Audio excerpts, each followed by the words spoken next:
Okay, let's see. I think we're live again. Yes, it looks like we might be.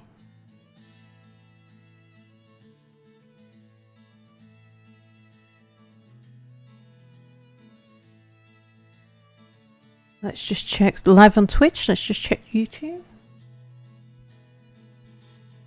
Yep, looks like we're good to go. All right. So, welcome back to Dwarf Fortress. And I've had a little look around. And, right, first thing is, I've named all of those people who I won't begin with D. I don't think I've got any repeats in there. I've still got some E's though that needs naming. Right, so what have I set up? I've taken the digging dwarves, my 4 diggers, off the work smoothing, and I'm telling them to start digging a new entrance. Now, something else. It's about time that we brought the water in. So let's pull those levers. Okay, people, you can get on with that now.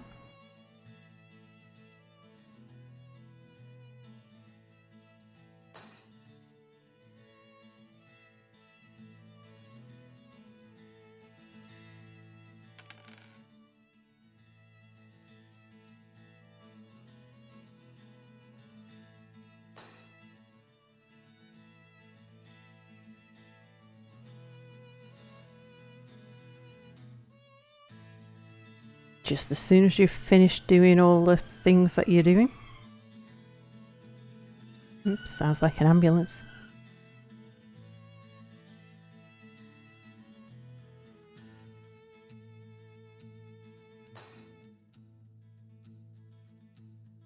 And the other lever. Let's get the water into the well. In fact, let's build a well. Build the well over that hole there. Shale blocks, sure. Well, let's use up the rest of the jet blocks. Which is our fanciest bucket? That one. And that's our fanciest rope. And we'll use the fanciest mechanism. Hello, Silent Assassin.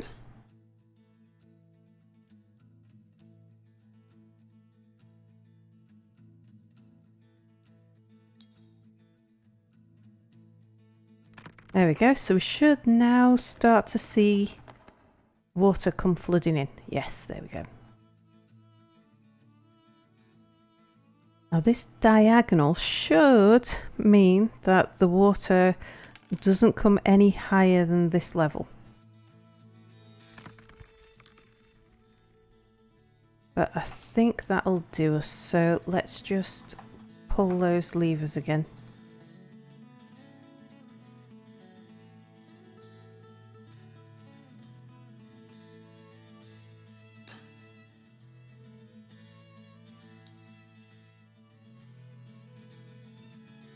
Alright, and what I've done down here, I was thinking my dogs are just too valuable. I've got one female dog and I've got a puppy, a male puppy, and I can't really leave them at the entrance. So I've brought down some piglets because all we need is something to alert us if something bad enters the fort so that we can do something. Meanwhile, I've got the dwarves digging here, which they've finished. And we've got another way up and down here. So now I just need them to dig what's on the surface. I wanted them to do all of the underground stuff first so that they've got an easy way in and out. So dig downstairs there, and then channel from there to there, and then that's another way in for for traders.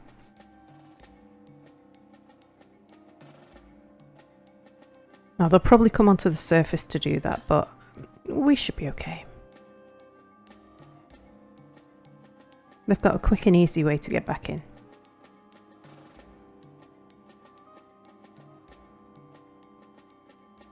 And they'll just channel that ramp down straight into here. I think, actually, what I should just check, that ramp should be straight above. Yes, it is. Yeah. So they'll just dig their way back in.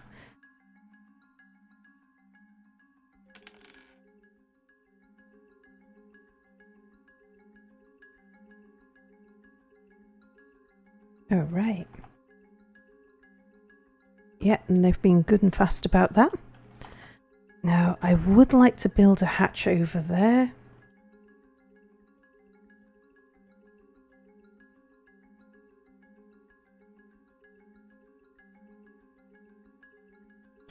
And did they finish smoothing the workshop floor?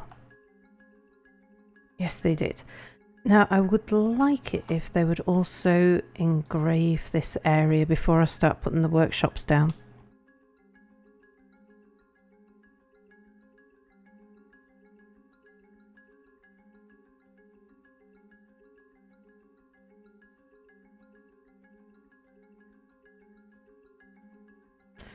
Right, so our well is good to go. Now, let's tell them that this area is a water source. I'll go from here to here and say, no, they don't class that as a water source. Okay. What about here? If I tell you... No, they're not classing that as a water source either.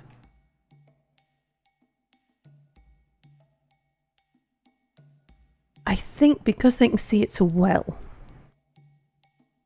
I'm hoping they don't need to know it's a water source. I was rather hoping that they would. Maybe if I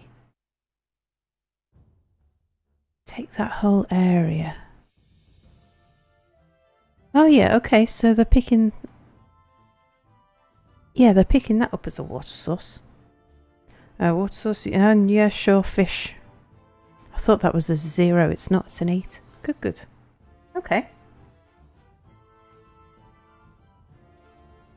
Right, so now they shouldn't go back outside for water because they've got water nearby, which is a good thing.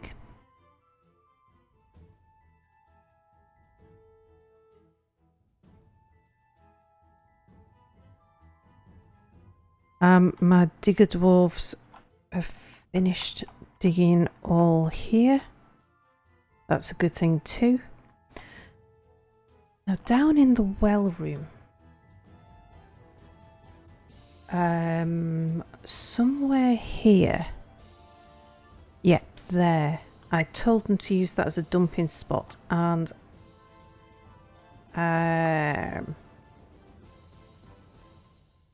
yeah, I want to make sure that they don't use that as a dumping spot anymore, so we'll just take that little one out, and none of this actually needs to be forbidden.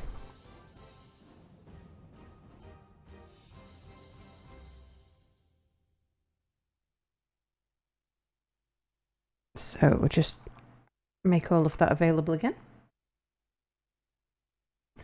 You were just about to watch my earliest stream. Well, we did get a werebeast come, but the tunnels kept it at bay. We managed to keep all of the dwarves safe, but it changed back into an elf before we managed to trap it.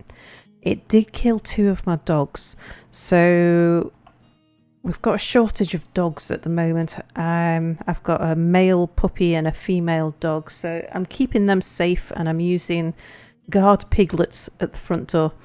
But the idea of building this one, oh gosh, and I do need to build some bridges. It's a slightly longer tunnel, which will give us more time to be alerted to the fact that something's wrong and deal with it. So let's build some bridges So we'll build bridges.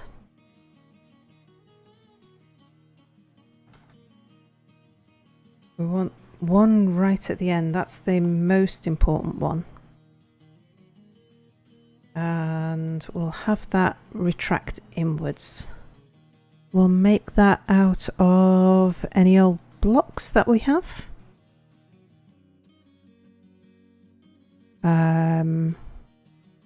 Let's use up the rest of the... Well, use up some of the rest of the jet blocks. And then I want to expand my control room down here as well. So something like this, and then out here, something like that. And this is going to be probably one of our most southerly levers, so I can put that in. So build me a lever, and I think I'll have that, say here. Yep, nice mechanisms will be fine. Now I'm going to want more than one bridge, but I'll let them build that one because that's the most important of the bridges. Now I would like some more guard animals down there. I'm not sure I've got anything I can place down there just yet though.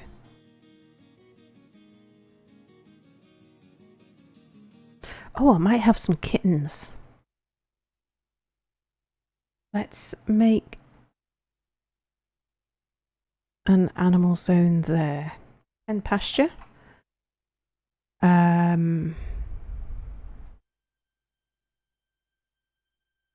Let's just see what kittens we've got.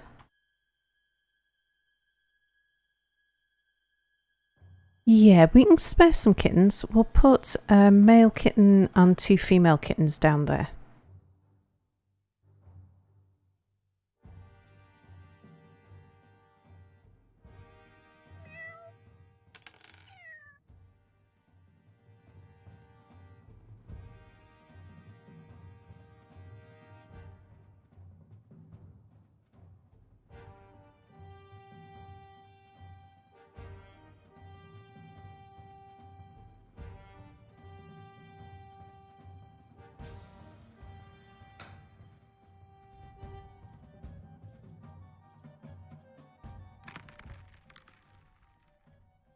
This is such a good map for minerals and gems and things. Okay, my diggers have finished digging. Right, what's the next thing? Before you get cave adapted, I would like you to do a little bit more moat work. Do a little bit more outside work. So come and channel a bit more out here. Yeah, that area there would be good. Does the game have sound effects, or do you have a kitten next to the mic? Yeah, that was the game. We've just stray cat has just given birth to kittens. Now, how far over here does the channeling go? Let's just cut that back a little bit, and then we can go down to the next level. Right, have they finished? They seem to be moving a lot of stuff into the stockpile, so I presume they've finished, yep, engraving down here. So I would like to build a workshop, a carpenter's workshop. I'm going to move that down here. This is our permanent workshop area. So there. Hey, cheese! And I want to get rid of the rest of these jet blocks. So I want a carpenter's workshop there.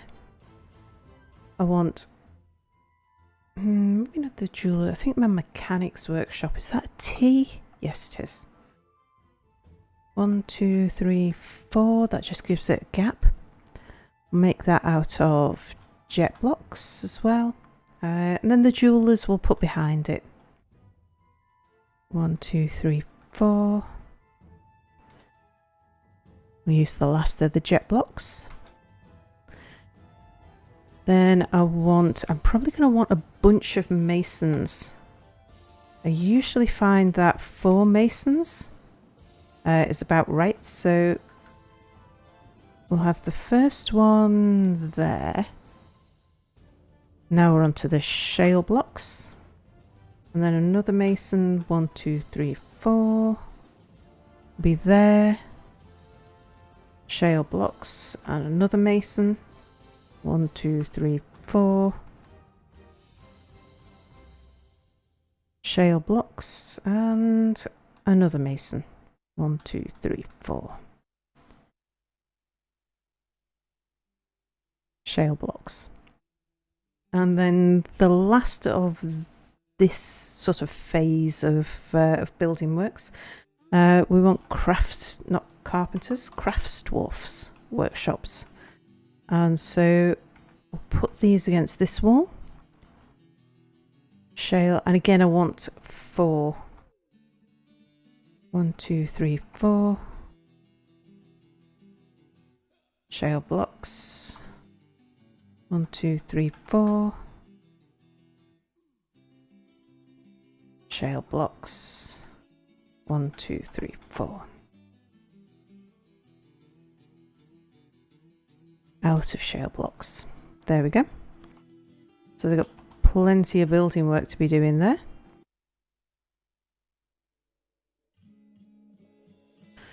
And we've come into our second autumn, so we should be getting the second of the dwarf caravans.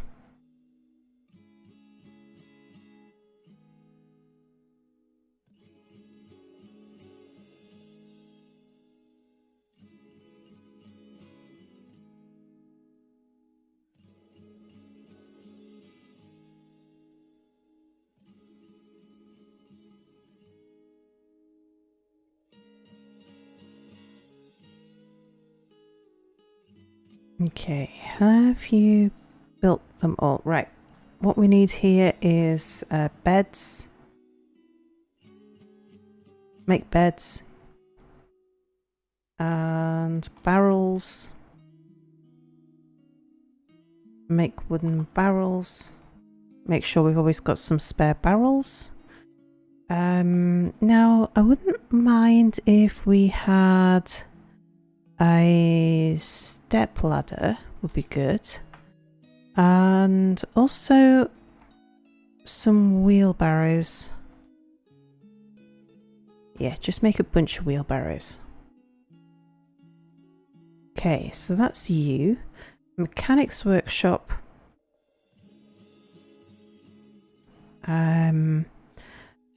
Rock mechanisms. Oops. I want you made out of nice, because we've got lots of it. 3 to 6. I think it's time we increase that. I would rather have something like 6 to 9. In fact, maybe 9 to 12. So that I can build lots of bridges all at once. Then the jeweler's workshop. Let's see what we've got. Lapis lazuli. Nice. Okay, yeah. So cut those. And the sardonyx. Cut those. Moonstone you can cut. Rose quartz. Not the rock crystal though. Green tourmaline. Green zircon. Red zircon. Purple spinel or spinel, I'm not entirely sure how you pronounce that. That'll keep them going. And then masons. Waiting on a mason.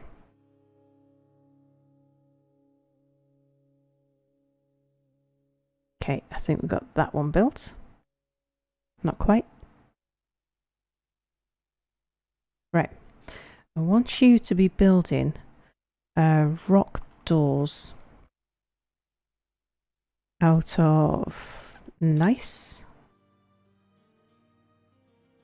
5 to 10 is good. And hatch covers.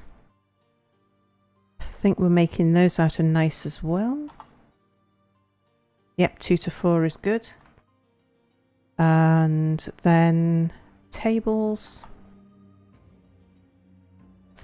I was making that out of the green one. I think it's olivine. Yep. And chairs out of olivine. Okay, and then the next one, I want you to help out with the doors. So nice doors. Oh, yep, make that repeat. Yep. Because once we start laying down doors, I tend to find we need to make lots of them. But then I also want you making coffins, because we're going to need them eventually. Now, what should we make these out of? Let's make them out of cobaltite. That's a nice blue colour. So we'll repeat that, and I would like 5 to 10. That's probably more than we need. I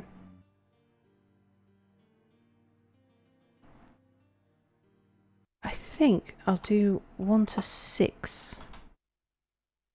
I can always alter that later if needs be.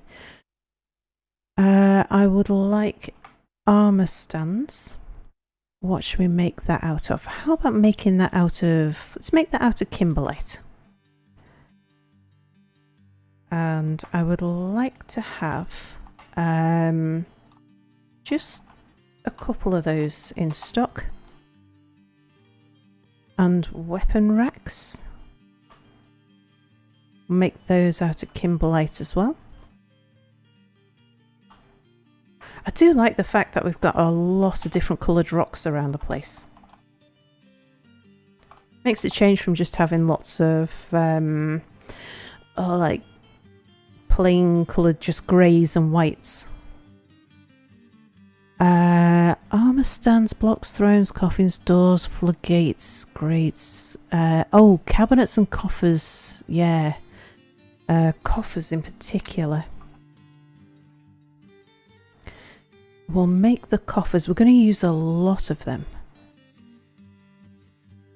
Let's make those out of... We'll use the jet for that, I think.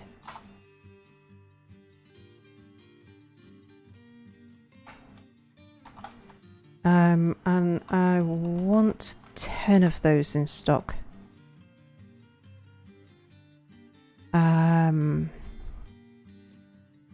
We are going to need cabinets and we're going to need statues. I would like to make sure that we have a few rock slabs in place, just in case we need them.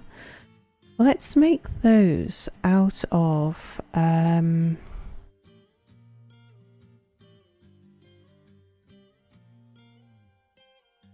maybe we'll make those out of kimberlite as well.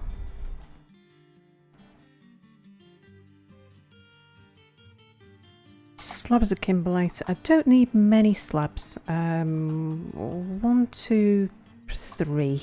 Just so we've always got a couple ready to go. Okay. Now the other masons, I want you just focused on rock blocks. And you're going to be making it out of shale. Oops. No, shale.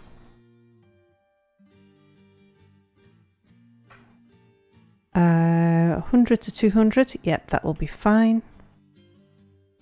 And this one, you can help out with the rock blocks as well. Because once we start building walls, we're going to want them churning out those rock blocks.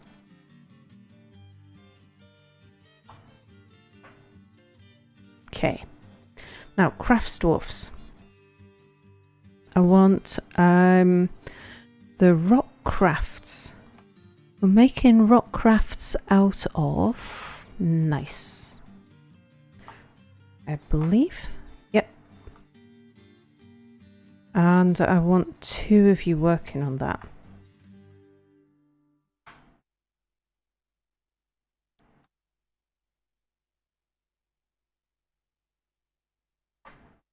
So that we're ready for the next trader.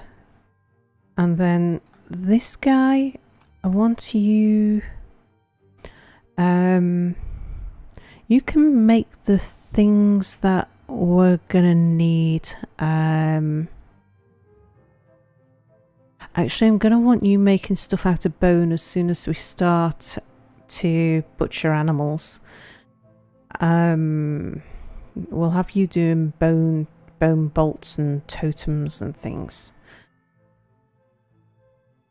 I think what we'll do for the moment is I'll just put all 4 on rock crafts.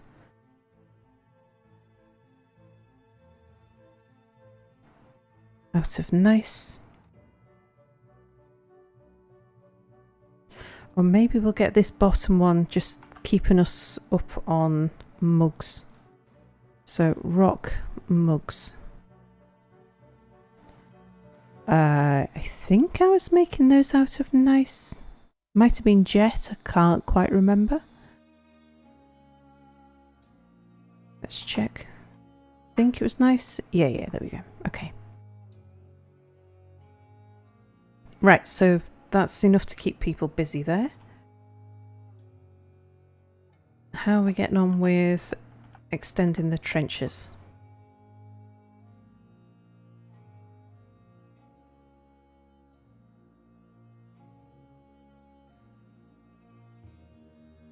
The main purpose of extending the trenches now is just to make sure that we don't have any soil flaws.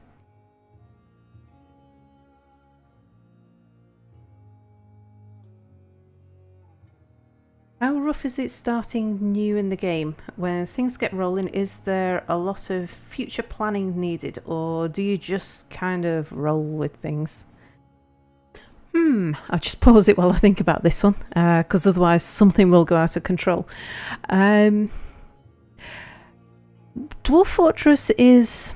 One of the things that's really interesting about it, is quite unique, is that its primary function is that it's a world simulator.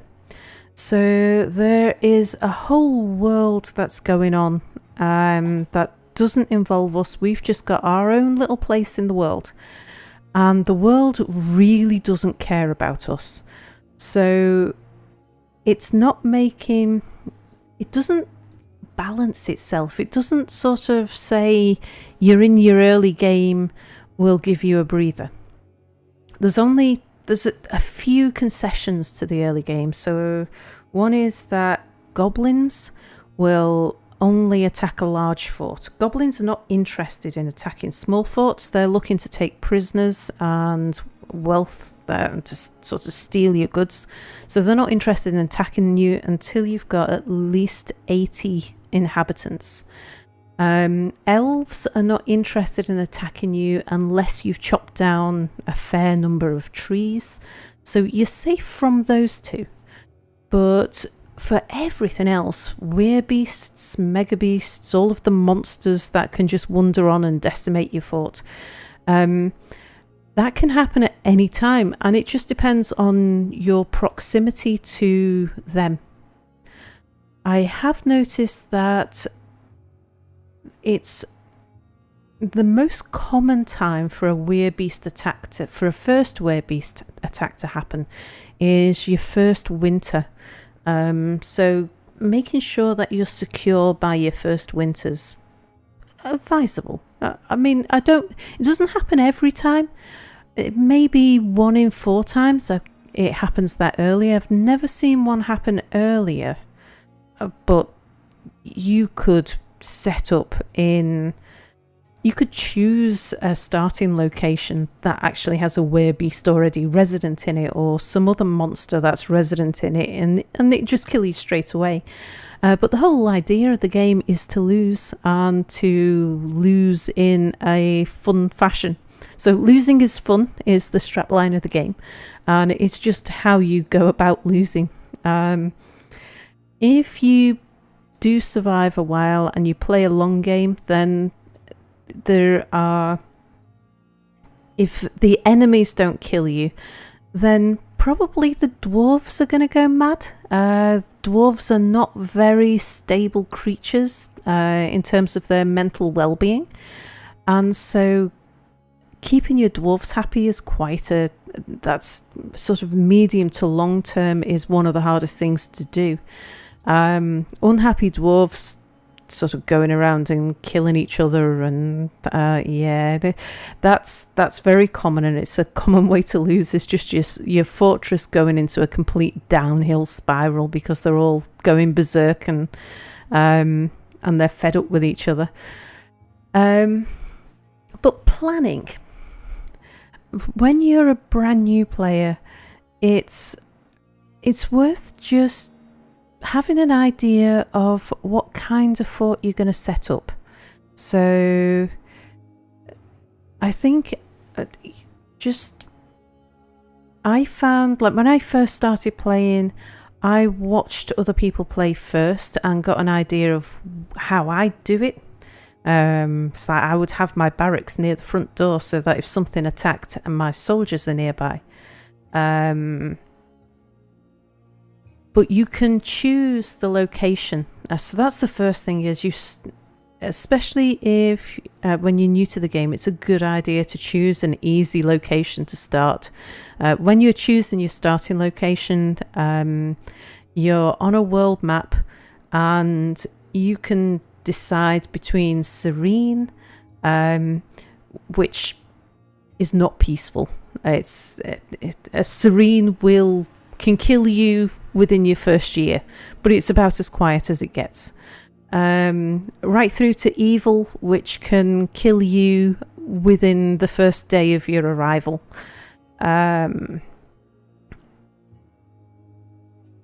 So you can sort of help yourself a little bit.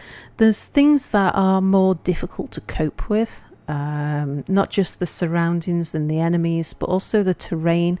And there's a fair amount about when you start that helps you to choose how much, like how many resources you want available. So you will know whether you're in a heavily wooded area where you're going to have lots of trees to build beds out of. Trees are an essential thing for dwarves. They can't have beds unless they've got trees. You'll know whether or not you've got soil to be able to plant crops. You'll know whether you've got an aquifer. And aquifers are incredibly difficult to deal with. I usually choose somewhere that doesn't. You'll know whether you've got fresh water or salt water, and so things like that. So yes, you can choose. Hello, Spotted Cow. Good mood to you. But other than making sure that you, for your first game or two, make sure that you've got a relatively easy start. But the hardest thing about the game is just getting used to the interface, because the guys who've built this are world simulators. They've built a game inside a world simulator, and there's two things they've not focused on. One is graphics. So I'm using a very common third-party mod pack that gives you graphics tiles. The original game, the vanilla game, is in ASCII. And the other thing is the user interface. It's, if you're used to Unix systems, it's not too bad. You're used to menu-driven systems. I worked with Unix for many years, so for me, getting used to a menu-driven system is not too bad. But even then, this thing I have on the side is part of the third-party mod. The third-party mod that me and pretty much everybody else uses is the Lazy New Pack, and it's available from the forums. the Dwarf Fortress forums. So it's supported by the developers, but basically it's the community that have developed something to help play the game. But once you've got over that, it's a very easy game to get into, and it's a game which, I mean, I've been playing it for years, and I think of myself as an experienced noob. I don't know how many fortresses I've built, how many different types of fortresses and different types of environments. This is the first time I have ever come across gypsum as a rock to mine. Gypsum's a really important material, and I've never ever seen it before. So every single time I play it, there'll be something. Every single time there's always a beast that I stumble across that I've never seen before. I've got rhinoceroses in this world. I've never seen rhinoceroses before, and who knows what kinds of monsters are lurking below. So yeah, it's constantly a learning curve. It's a challenging game, but it's relatively easy to get going on. It takes years and years. It's such a deep game that I don't know if you ever stop learning how to play it. Yeah, fascinating game. It's the game that launched that inspired Minecraft. It inspired RimWorld. It inspired Prison Architect. It's the game that launched 1,000 games. You saw the original years ago, but didn't have any interest at the time. Oh, Pinback99 said, hello, welcome to the stream, by the way. I found I had to have the wiki open at all times to have any hope of doing anything. Well, I said, I've been playing it for years. There's the wiki. It's like, I've got giant tortoises on my world. I didn't know. Are they trainable? Yeah, they are. They lay eggs. They're exotic pets. They breed. It's like, fantastic. We need to trap them. I always have the wiki at hand. You just never know when you need it. Hello, Tammy. Yeah, having the wiki is fantastic. More than anything else, it tells you, like, sometimes things just behave oddly, and it's handy to know if it's a bug. There are bugs in the game because it's still in alpha. They've been developing it. I think it was 2004.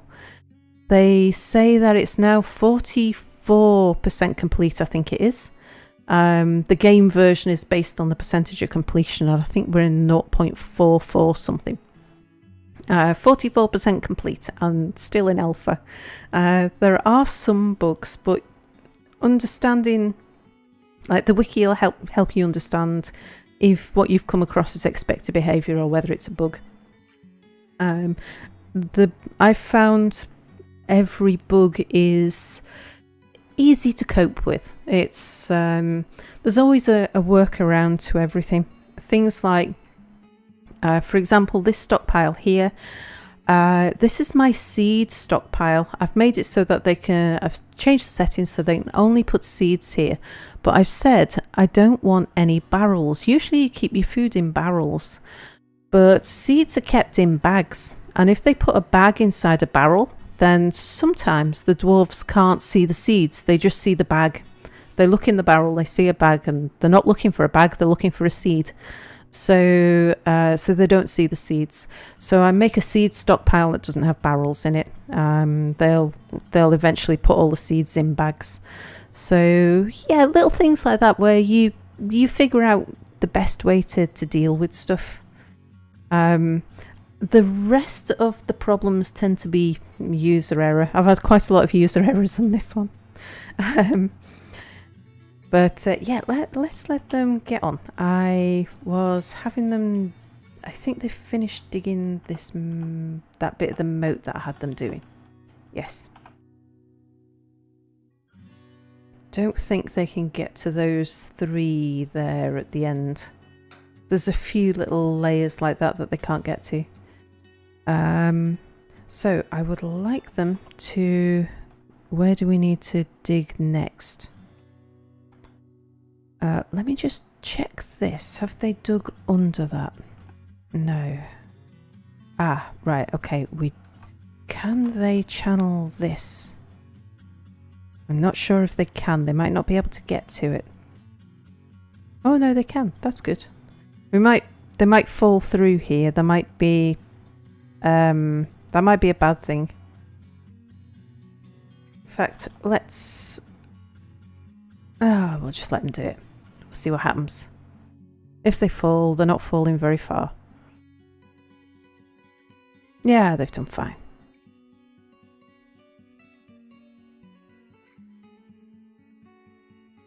Okay. So, looking here, the thing I'm checking for at the moment, in my trench, I don't want any soil. So that means no soil, no sand. Can you get rid of that ledge there? Because trees can grow on soil and sand. You can see over here, there's, well, if I go down a level, stuff is growing on this layer here. And if stuff can grow on it, then trees can grow on it as well. And trees will provide a bridge. Now, can I go down? No, I can go down one more layer.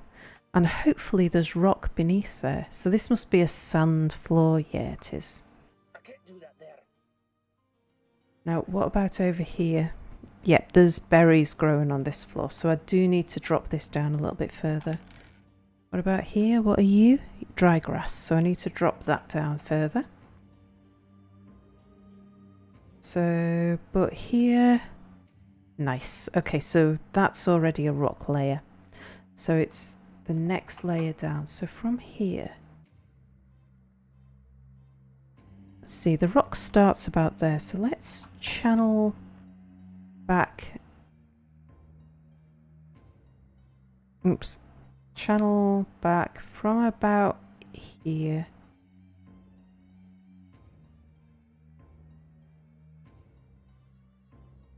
We'll get them to do that. Oh, what? Why have you brought me all the way over here? Oh, the caravan's arrived. Okay.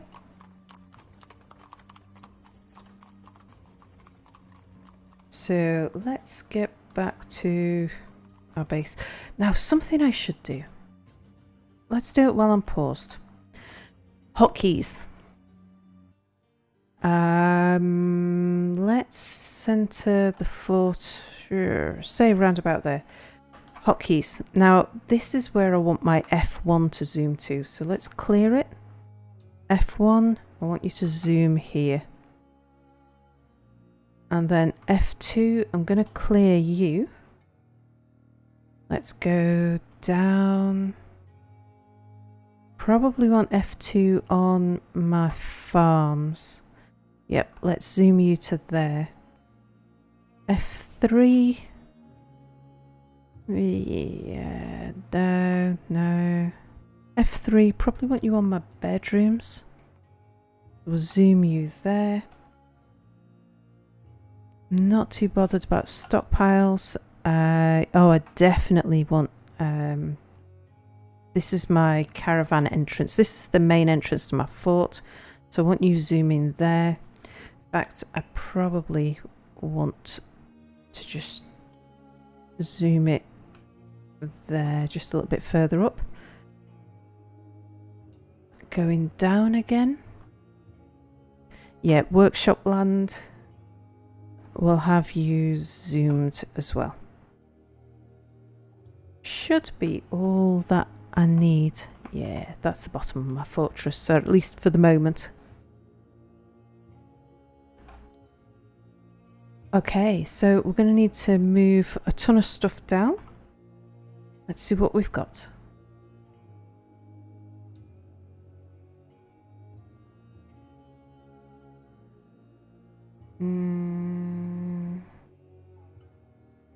Still tempted to sell those crossbows because I'll be making steel ones soon. Steel bolts, look at that. Glad we haven't used those for hunting.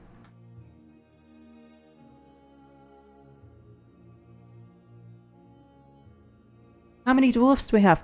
I've got 50 adult dwarfs. We'll have a look in just a second how many we've got with children. Are there a lot of different monsters? I don't even know how many different monsters there are. There are that many. And the monsters they're procedurally generated when the world is generated. So the monsters are... Oh, bye cheese! The monsters are generated before you embark. And they get involved in battles. There's adventurers going out and killing monsters. The monsters might be, some of them breed. Things like the werebeasts. There'll be a werebeast somewhere in the world that's gone and bitten an elf somewhere who's turned into a werebeast and bitten some other elves, and the werebeasts start to spread around the world. Oh yeah, look, we caught the tortoises. Fantastic. Crafts, is that all we've built? Well, we can have those. There's... And so when you embark on the world, all of that's been going on. So for me, I allowed 150 years to pass. So there's 150 years of history before my dwarves set up here.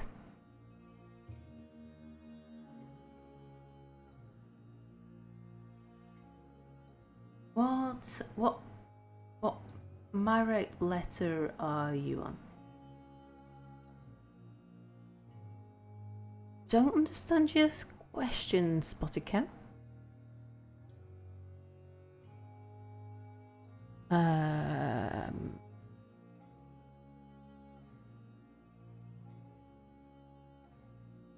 Oh, mugs. Right, let's sell off the... We'll sell off all but the best mugs.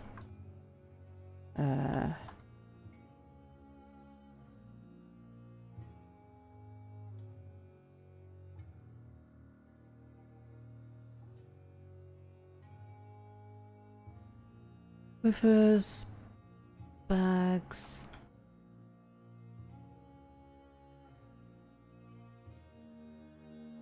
I suppose we could sell our splints. I don't really want to sell the splints or the crutches. Not got a lot to sell at the moment. Well, we've got a lot of small cut gems, I think.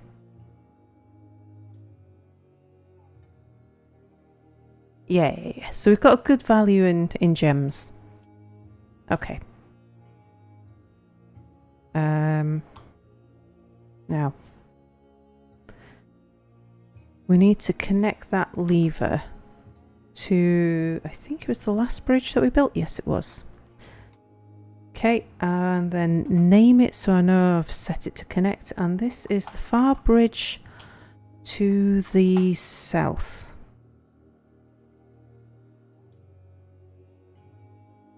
Oh, migrants, sorry. Oh yes, we're on E. And I need some more E's. So I named all of the D's off camera because there was a lot of them. Half our fort arrived in one wave. I've put a few E's in, but yes, I need some more names beginning with E.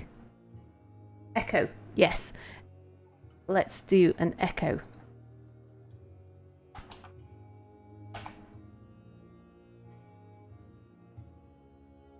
And yeah, if anyone else can think of Emerald. Yeah, Emerald sounds like a female name, doesn't it? Let's have Emerald, because it's sort of like Emma. Need 4 more, I think.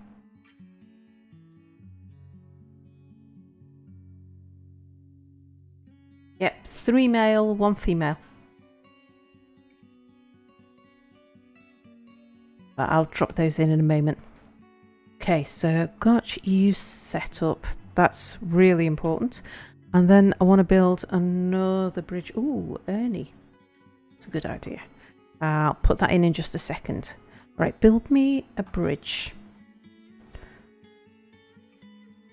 We want another bridge over here.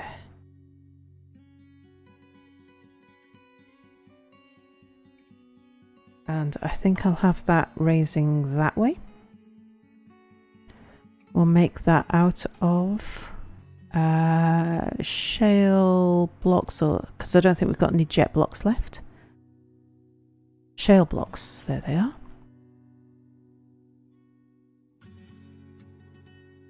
Okay. And I'm going to put some more bridges in here as well at some point. But yep. So let's have another lever here. This will be the second of the south ones.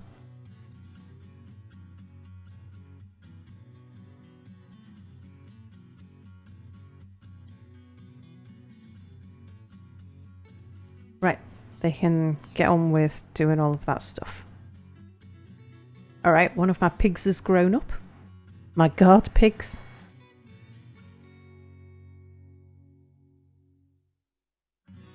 I would like to get that wood stockpile moved. Now, what's going on here? Why have they not shunted these beds? Needs furniture hauling. Why are you not building? I mean, look how many dwarfs we've got in the dormitory.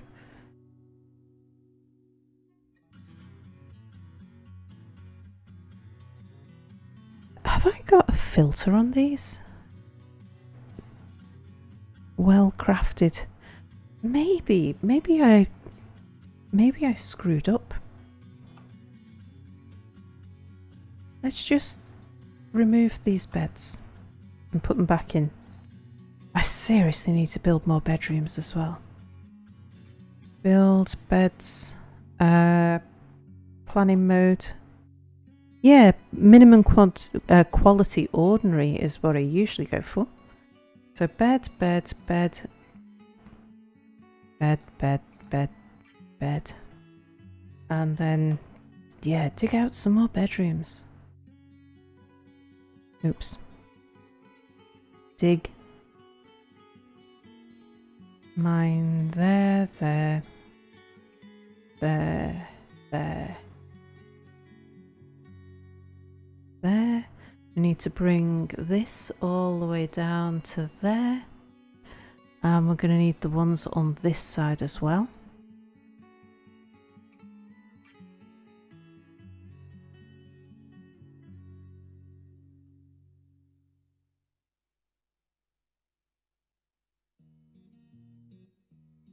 We really have got an awful lot of dwarfs for this stage of the game.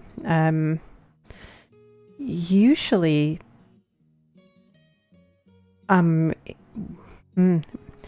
maybe into the end of my second year before I'm up to about 50 dwarves. So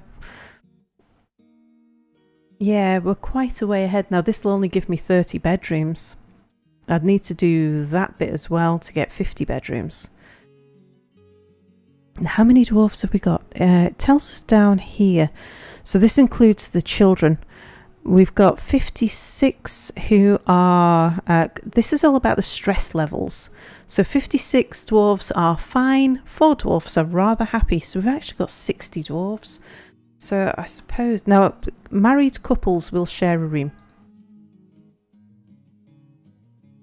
So we don't need 60 bedrooms. But yeah, if I do 50, that will at least kind of probably mean that most people have got a bedroom then. We shouldn't have anybody sleeping on the floor in the dormitory. The children need a room of their own. They won't sleep with the parents.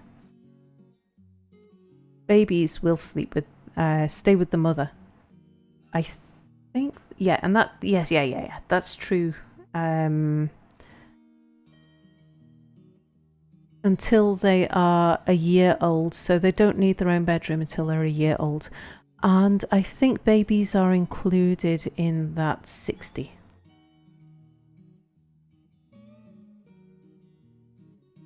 Alright, gonna have to extend the corridor here. And this is just a temporary stockpile because I hadn't built I hadn't dug out my stockpile rooms.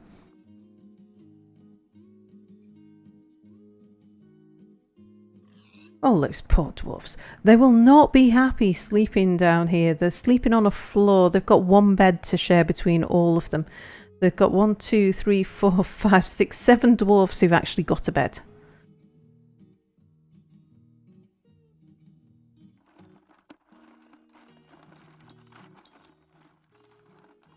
All right, let's see which of these rooms have already been turned into a bedroom. So somebody's just put a bed down, and I think they've jumped straight into it. Oh, Bernie's married. Bernie's married to Beatrice. Yeah, bedroom. You can make it yours if you want, whoever it is that's sleeping in it. And these as well, look at that. They've just, like, they've run upstairs, grabbed a bed, thrown it in the bedroom, and just gone straight to sleep.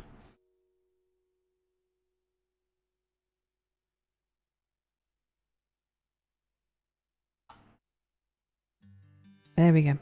So this will help to keep our dwarves somewhat happier. There's certain things that... Aha, okay. Certain things that really upset your dwarves. They really don't like not sleeping in a bed. They don't like sleeping on... The worst thing is sleeping outside. They hate sleeping outside. They absolutely detest that. Sleeping inside... on a cavern floor, they don't like. Sleeping in a bed in a shared room is better than sleeping on the floor. Their own bedroom is what they really want. You can have guard pigs. Yes, they're not war pigs, so they won't fight. But what they will do is they'll alert me if somebody tries to ambush us, or if somebody tries to creep in. So if we get something like a werebeast coming in. So I've got guard kittens on one entrance and I've got guard pigs on another. Right, so the liaison wants to discuss our situation. So he's probably going to tell us some gossip. Much to share. Okay. So he's added some information to the world screen, which I don't usually get involved in. I don't usually do on screen because it's just a big ASCII mess. What do we want from them? Now this is about what we want them to bring next time. I think next time I probably want them to bring cloth. Just cave spider silk cloth, because by the next time they're here, we'll have been here 2.5 years and people's clothes will be starting to get worn out. So we'll have to have started making clothes by then. Yep, that's fine. Okay, right, now this is where they're telling us what they're prepared to pay for this time.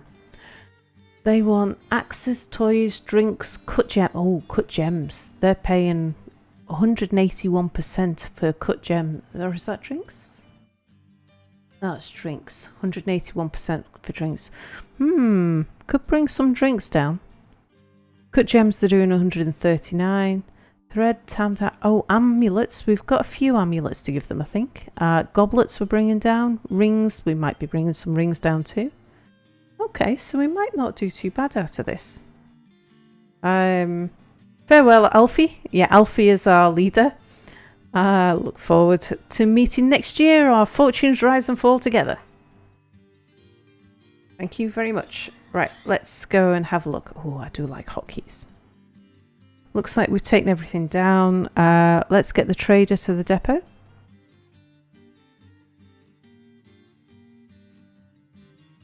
Sorry, I can't do it, sir. Do you know I can cancel those cage traps because we've got our tortoises now? Oh, I need to build a room to put the tortoises in. The tortoises I'm going to breed to make guard tortoises. So yes, here you can see this is our guard pigs. And their only purpose is if something nasty wanders in here is to sound the alarm. The same with the kittens over here. If something wanders in, they'll attack the kittens. So these are our sacrificial animals, I suppose you can say. Right, did our trader get here? Yes. Okay, we will sell everything. How much is that worth? 4,200. It's not much, but it's a start. Right. What do we need most of? I would rather like I would like some cheap rope so that I can make some traction beds for the hospital. We haven't built a proper hospital yet. The hospital is actually in the corridor outside the bedrooms. We only need cheap rope for that though. So what's the cheapest rope? We can make our own rope. It's just, well, to be honest, I'd rather buy some rope. We would need 3 rope. There we go. Yeah, 3 rope. It's cheap enough.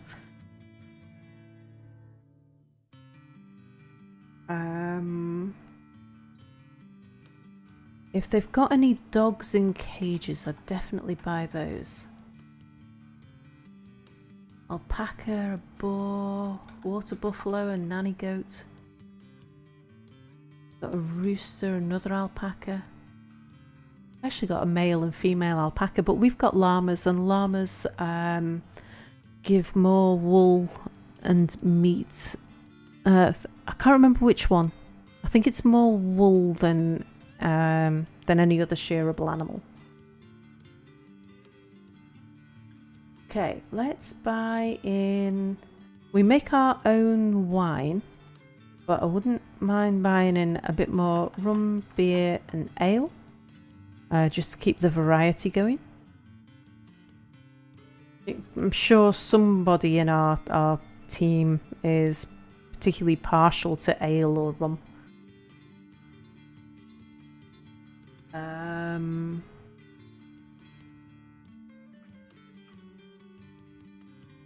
I'm not going to buy any clothes. We should be okay to make our own clothes, because I'll be setting that up very soon. I'd rather just buy the cloth and leather. Now I wouldn't mind buying some more pigtail seeds, because I think we were out of pigtail seeds. Now usually I buy gypsum plaster. Any time anyone arrives that got gypsum plaster, I buy it, but we can make our own, which is quite remarkable. Right, any more pigtail seeds there?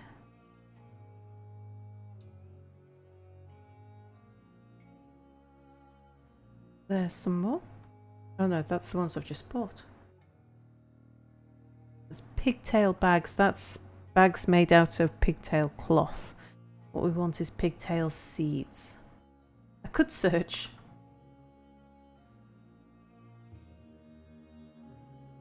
Pigtail seeds. There's another one. Right, let's buy a whole ton of leather so we can start making leather armor. And we'll buy the cheaper cloth. So 220 is good. 240 is good. I'm not gonna buy any giant cave spider silk stuff. In fact, we've got a little bit of silk in stock just in case we've got someone who needs it when they get into a fey mood. 300's a bit much.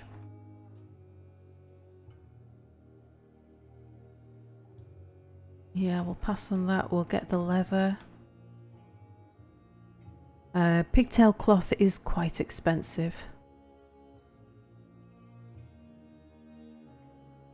So we'll give that a miss. Maybe next year we'll be able to afford more.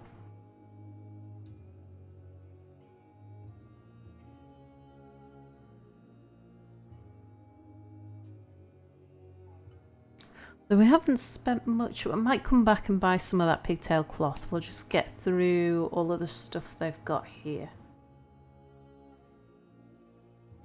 Some various cut gems, we make our own. I am going to buy a couple of extra anvils.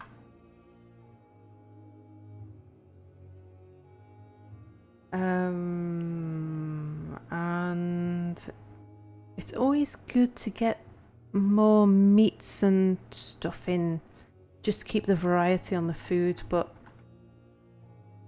I think we should be okay for the moment. It's always a good idea to buy mussels if they've got them, just so that you can be sure of having shell if you need it. I certainly don't want to be slaughtering my my tortoises. Oh, these are the parts you find overwhelming. Giant pages of lists of hundreds of different things. Yeah. It helps if you get a feel for what you... Because most of it is just groups of stuff. Like, there's just groups of vegetables. And then we get down to yarns and threads and silk. Now, I'm going to buy a ton of this. Except giant cave spider. Because that's expensive. We don't need that. But I'm going to buy yarn and thread. I'm not going to buy any backpacks or quivers. I'm not going to buy any cheese. We will in the future. Now, I would like a book. I'd like to get my library started. We won't get offered another book for 6 months. The next people to have books will be when the humans arrive in summer next year. Yes, this is the caravan's inventory. So my inventory is on the right. That's all the brown. So if it's brown, we've made it in-house. If it's white, somebody else has made it. But yeah, I think anything that's got copy on the end of its name is a book. I think we might just buy a cheap book. Errors in the origin of rainfall. Give me the moving sun.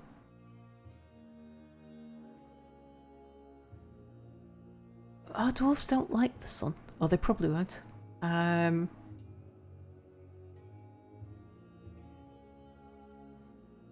But we'll buy it.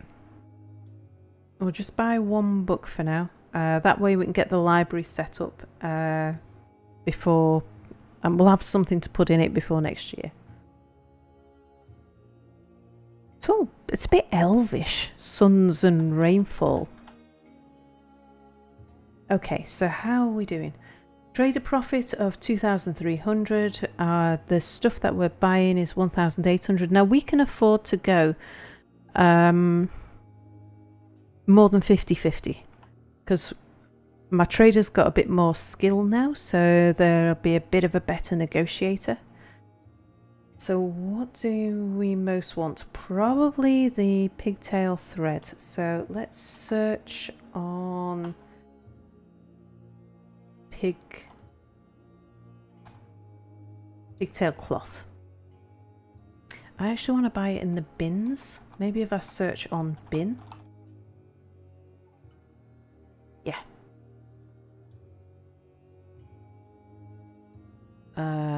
Only in this view I can't see exactly what it is that I'm buying. But I know that pigtail cloth is usually around about the 400 mark.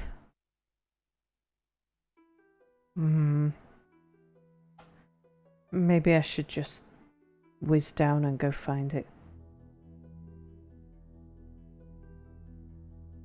I probably should have asked them to bring a dog next year. Okay, pigtail cloth. Yes, so we'll use the rest of the cash on pigtail cloth. We'll buy it in the bins. Right, so we've now bought 2,700 and they're making a profit of 15. I'm not sure he'll accept that, but we're probably a good enough trader that he won't get upset. Let's see. Oh yeah, okay, he's accepted that. That's good. We got a good deal there.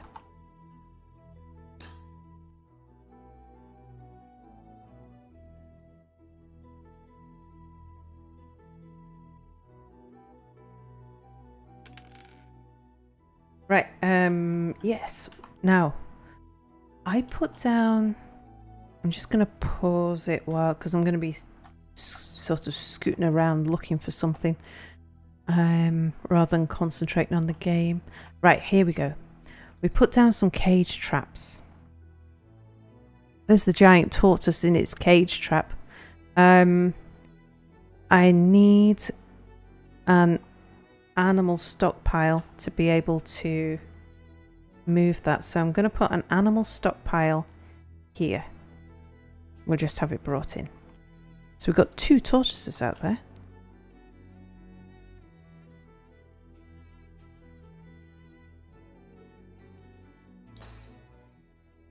Right, meanwhile here, where are we? We're in autumn. I really wanted that to be pigtails. Winter, plump helmets. Spring, plump helmets. And summer, pigtails. Autumn, pigtails. And then here, autumn pigtails, winter plump helmets, spring plump helmets, summer pigtails. Okay, get things planted. Yeah, so he's now bringing in the tortoise. And so we can remove that cage trap.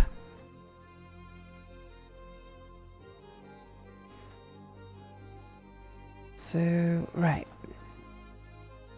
Now I've got to remember how to do this now. Because removing a trap is not that easy. It's not, doesn't use the usual method, and I've forgotten how we do it. So this is where we go to the wiki. Removal. Alright, so what we want to remove is a trap.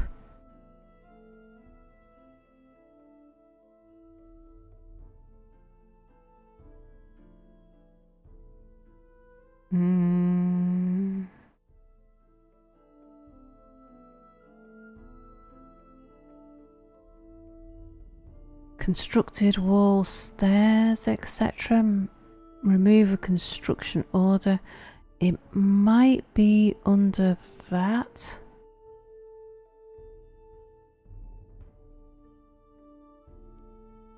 Just have a look. Or it might be furniture.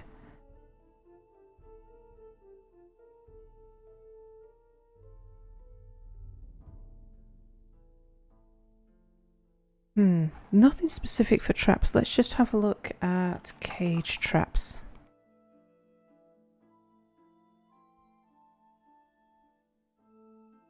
Does it tell us how to remove it? The trap will then be reset by hauling an empty cage. It's done automatically. Yep.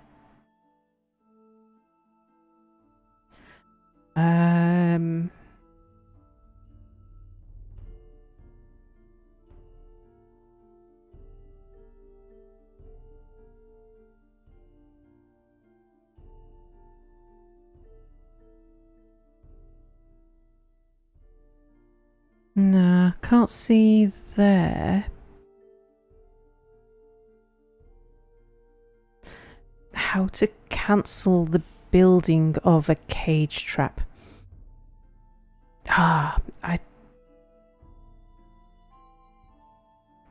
It's not X. And it's not N.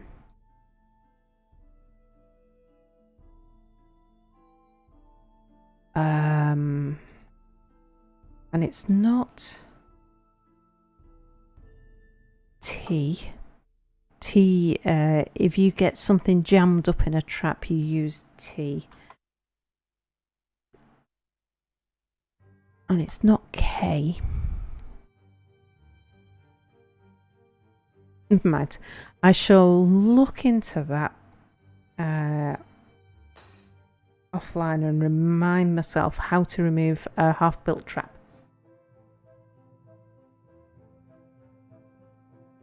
You missed the guitar loop playing 50,000 times in a row? No.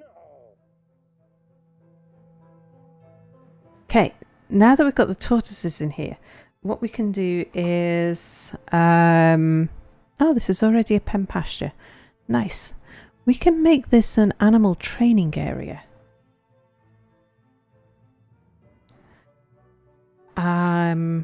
And we can go to the... what's the tile set? It's Phoebus. I think it's Phoebus. Let me just have a quick look. So graphics. Yes, Phoebus. Animals. So we have tortoises. And those tortoises we can now set to be trained. Any trainer will be fine. And any trainer will be fine. Yep, get those trained. And in the meantime, I'll make sure that we've got somewhere to put them. We'll put a door on here. I was going to use this as my second... we'll build a door, not mine a door. I was going to use this as my second peahen area. But yeah, I think we'll use it for the tortoises. How frequently... SRU operator says, hello, just want to say Happy New Year. Happy New Year to you too. How frequently do I start new fortresses? I usually play a fortress for maybe... It depends on how much time I've got, but probably about 2 weeks is maybe about how long a fortress will last. My most common cause for losing a fortress is either, if it's a long-term fortress, I usually lose it to FPS death. So basically, something will happen that will kill the frames and I'll get bored playing it because it's just too difficult. I had a dragon that set fire to my whole world, my whole tile. So all of my map was on fire all the time and the frames just dropped really bad. So I got bored and started up a new fortress. Otherwise, I either lose the fortress in the first 2 years or I manage to survive quite a long time. Usually... because I've learned how to manage the dwarves' feelings and and their psychology. So yeah, I can usually get the fortress to last like a good 5-6 years. Can you briefly explain those bridges you were building earlier and what their purpose was? Oh yeah, sure. Let's just pop down to the... here. Yeah, we've got one being built now.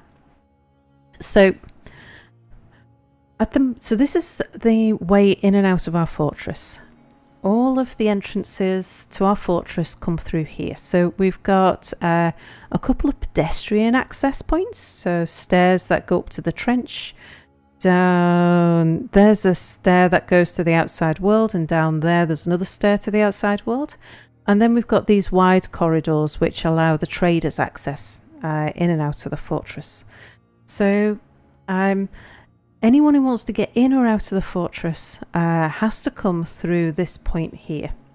So we're protected by doors. And the thing about a door is we can immediately lock it. So we can do that manually ourselves. We don't need the dwarves to get involved in locking doors.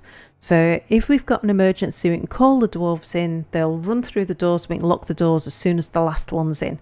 And they could have a goblin hot on their tail. And as soon as we lock that door, the goblins can't get in. But there's certain creatures that can destroy doors. Werebeasts being one of them. And werebeasts are one of the biggest threats to your fort, especially in the early days. Now, if we've got a drawbridge, if we pull that bridge, it turns into a wall. And no creature can destroy a wall. So your fort becomes impenetrable if you draw the wall. So, but that requires a dwarf to do it. So every entrance that I have to my fortress has at least one bridge on it that is attached to a lever that we can use to close it and make it impenetrable. And then where I've got relatively long tunnels, like this is a relatively long tunnel, I put more than one bridge in. So if something attacks us, before they get here, I can close this door behind them and we'll have another bridge here and maybe we can get them trapped in this section. And then that way they're out of harm's way until my dwarves are ready to deal with them. Especially if it's something like a werebeast. They will only stay a werebeast for a single day.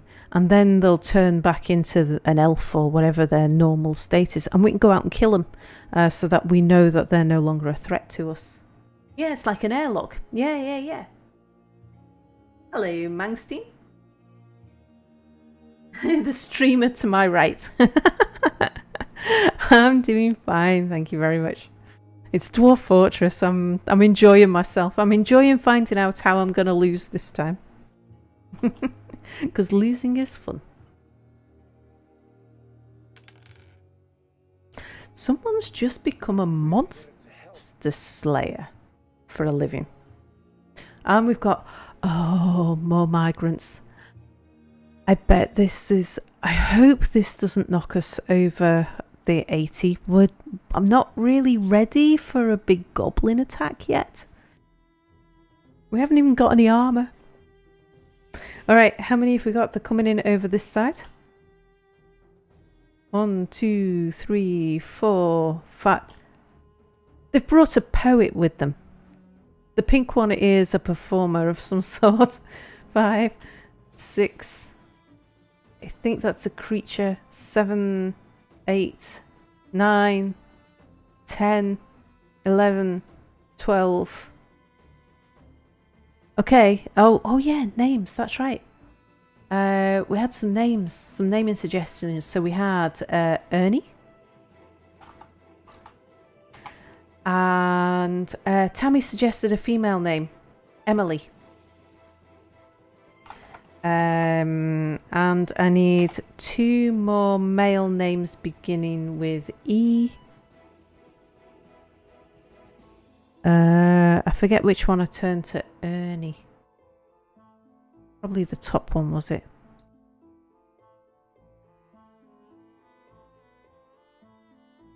Right, I'll just set them to something like... I like putting an O or an A at the end. I use whatever name they've already got and just tweak it a little bit. So, accursed O. O or an A, so I know whether they're male or female. Right, let's see who our Fs are. Yeah, another 12. 3 hunters. Right, fishermen, you can stop fishing immediately. The hunters, I'll tell them to stop hunting as soon as they get here. But yes, I need some names beginning with F. Fiona. We have a Fred. Oh, yep, Finn. Frank. Foxtrot. Would that be male or female? Felicia. That's a nice name.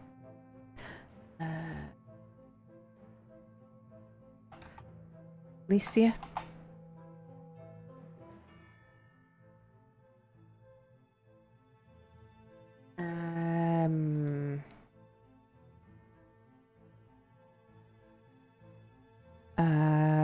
Any more? Any more for any more?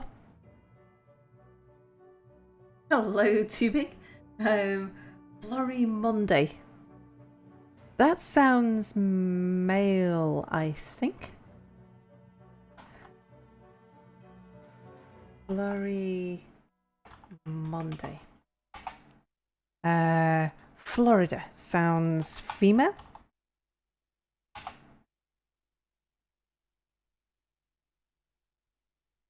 Frodo. Oh yes, definitely male. Frodo. Frankfurter. No. No, Mangstein. I'm not having somebody called that.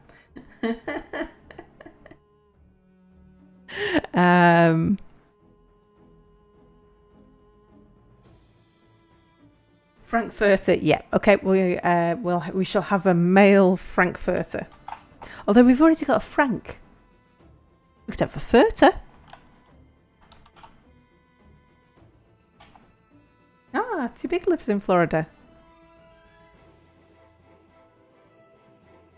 I like Florida. I've got relatives in Louisiana, so I've done a lot of traveling in the southeast of the states. Lawrence. Oh yeah, that's a good one.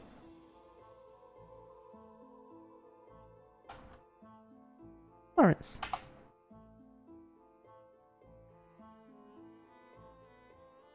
Okay, we need 3 more. 2 female, 1 male.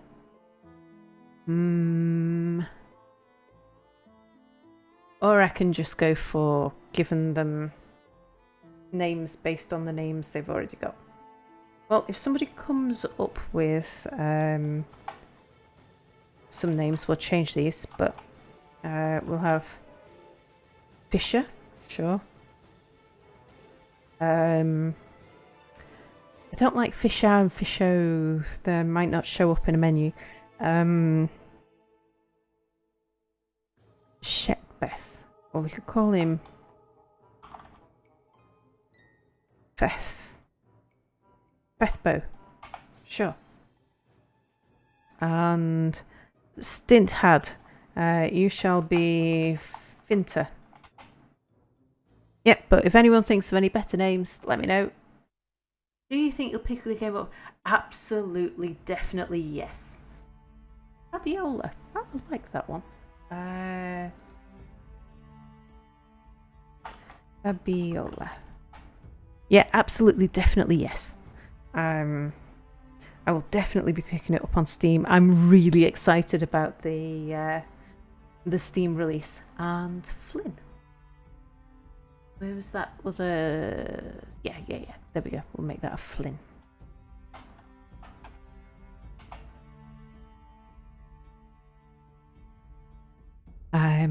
In fact, that's part of the reason why I'm playing at the moment. When it comes out on Steam, I am going to be completely addicted to it. Now, between now and then, I might put it down for a few months. And when I do, I'll completely forget all of the things that I've learned. And so there's an update coming out in about 2 weeks. And what I want to do, when that update comes out, I am going to... I'm going to record a series, a YouTube series, a sort of tutorial, but it's more about just reminding myself of all the sort of tips and tricks that I've learned. Hello, Bone and Black. Yes, I'm online again. Yeah, gonna record a series that reminds me how all of the things that I've learned that I always forget. And so when I record that, it'll be it might be sometime afterwards because Steam, it's going to be a while before it comes out on Steam. So I'm bound to put it down and forget about it in the meantime. And then it'll come out on Steam and I'll be totally addicted again. And then when I need to remember how to do things, I'll be able to just look at my video and remind myself of all of the lessons I've learned. Like this time around, the thing I learned was that if I am channeling multiple levels, I can't mark out multiple levels in advance because my colour perception is not good enough to be able to tell which layer is which. And I end up leaving bits and having cave-ins and yeah. My dwarves suffer when I try to do multiple levels. Okay, we must need to go down one more layer. Get them doing a bit more of this. Yeah, there we go. But yeah, the whole purpose of me doing this now is having a bit of a practice. So that when the new update comes out, I shall record a series, which is so that when it comes out on Steam, I'll have something to remind myself how to play.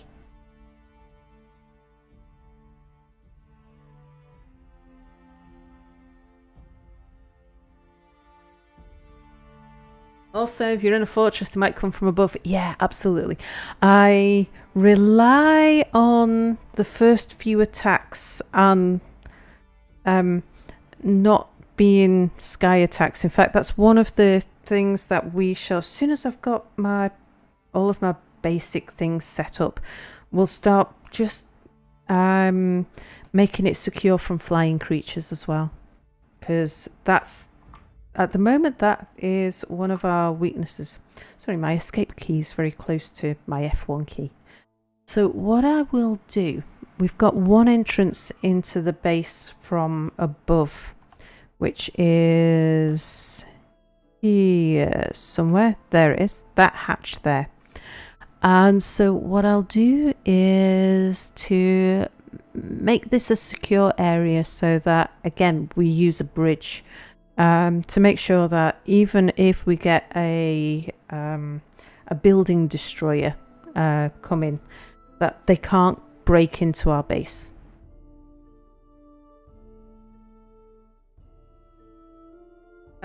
Goblins can climb. Is that in smoothed walls? What I've done is every wall around this moat, to get to my island, every single one of them has an overhang. So there's an open space beneath everything. So they can climb the walls, but they can't climb the overhang. Which is why I've got all these sort of little lumpy bits. That's to make sure that the overhang works in all ways. So it was tested by the Werebeast. When the Werebeast came, it didn't run for my dwarves that were up here. It went down into the tunnels because that was the only way it could see to get into the base. So yeah, please, that was a test.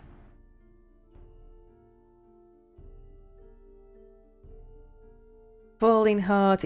Do you know, I once learned, I'd built a fort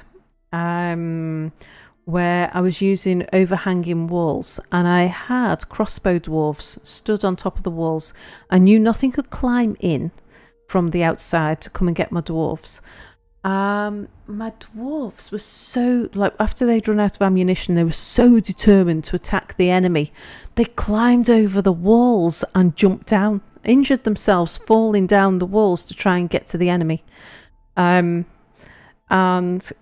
now, what I will do is, I'm not in a dreadful rush to do it, but I will put some walls around the edge of this. And that's just so that if something's running by and we've got dwarves out on the grass out here, that they're not going to get shot. They're just a bit of protection for them. The stories that come out of Dwarf Fortress are amazing indeed. Am I a fan of any other Dwarf Fortress-like games? I love RimWorld. I like oxygen not included, which I know isn't. It's kind of Rimworldish. Sorry, it's kind of Dwarf Fortress-ish, sort of. But I do like my sort of base building, base defense type games, colony management type games. This is just Dwarf Fortress has everything except graphics and user interface. But yeah, get past that, and it's just the game that's got everything. I don't play the adventure mode much. I've had a dabble with it, but it's more of a means to an end. Like if I have had a destroyed fort, it's interesting to go back and have a look at it in adventure mode if you can get there. I tend to die very quickly in adventure mode, which I know is common. It's par for the course. And I don't mind dying. I don't mind. I say losing is fun. It's the whole intent behind the game. But yeah, I just don't enjoy the adventure mode as much as I enjoy the fortress mode. But anyway, enough yakking and a bit more digging and building and stuff. Right, I think all of my migrants are in. So what I want to do now is say, don't go hunting. No hunting. And I want to check. Yeah. Okay, so they haven't started hunting. Sometimes they come in and just start immediately, and I wanted to make sure that they don't go out and... Because sometimes the last guys that came in immediately started shooting the tortoises, which I wanted to keep. Right, now what are we going to do with you guys? First of all, you can all do stone detailing. We've got some animal trainers there, that's a good thing. Let's say you can all do animal training. I would like some more stone crafters. Let's put the big wave on stone crafting. They're also doing plant gathering. Okay. In fact, we'll take you guys off plant gathering because you're probably sick of the outdoors by now. We'll put you two on, maybe just the bottom ones. We'll put you on plant gathering. Yeah, we'll let you do stone detailing. Masonry, we could do with some more masons. We'll get you guys on masoning. Masoning.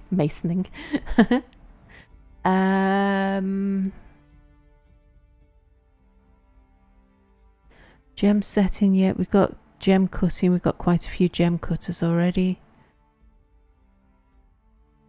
Oh, cooks. I haven't got any cooks, have I?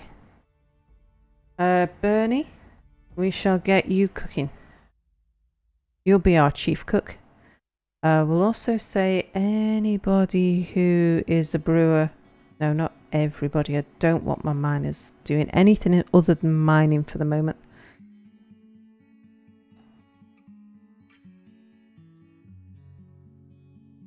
And I think until we get some more workshops built, that's probably as much as we need.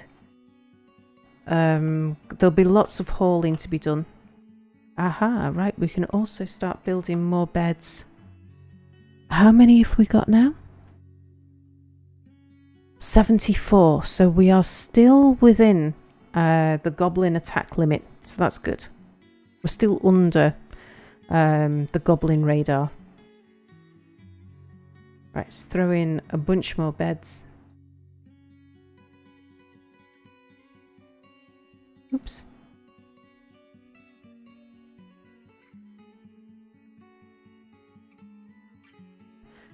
I'd really like to get this whole area cleaned up, get all of the rocks out of here and get things smoothed and engraved. There's so much I want to do. But it's been a bit slow going, which is mainly because of me making mistakes on the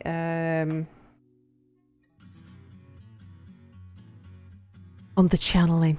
It just meant that I had to be so careful. I mean, poor Alex, she's broken both her legs in 2 separate falls.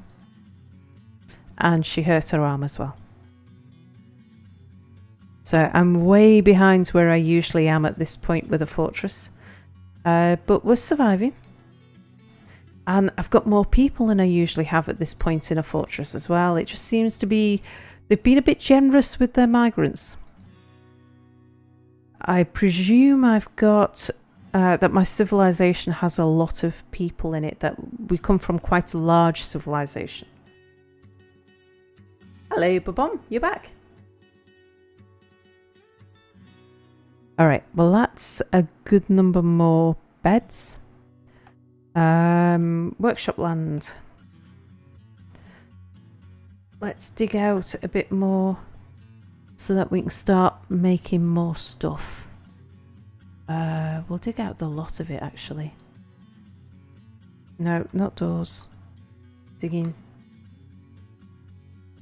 from here to here. And it'd be nice if we put at least one little gap at the back there as well.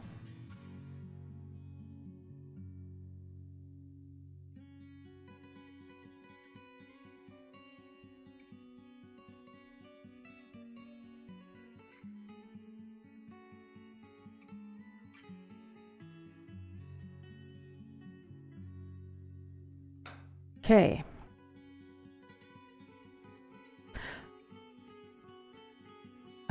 This bridge is being built here.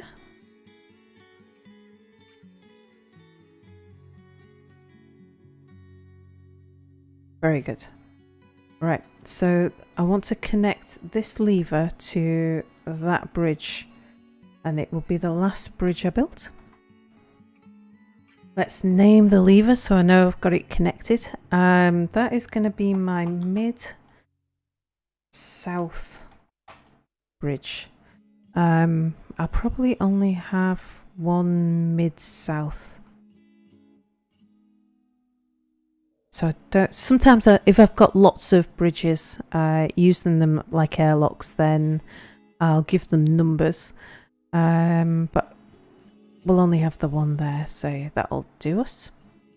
And now that we've got this way in and out for the trade caravans, I'm actually tempted to close this gate, because keep it pretty much permanently shut, because this is a very short run. It doesn't give us much time to react. It's like when we saw we had a weird beast, it come in and it'd attack the dog, and by the time we'd pulled the lever, it was already here. Whereas this tunnel over here is almost twice as long. Thing is, we've got rocks in the ramps, and the dwarves have a tendency to want to use the rocks that you don't want them to use. So what I might do then is put another little dump. So if we put it here, and we'll just make it a garbage dump, and then I can tell them to come and get this rock and take it to the garbage dump.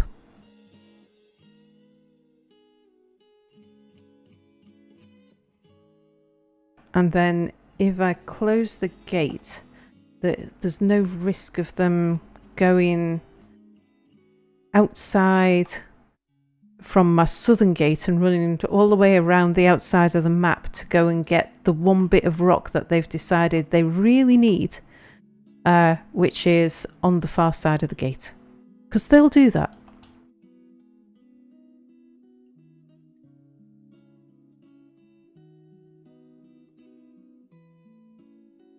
Yeah, there they go. So they're coming and getting it and hauling it away, because there's no other way to tell them to haul stuff.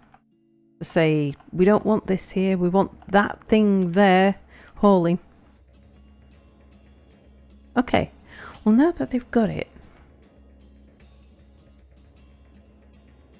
yeah, I'm going to pull that lever.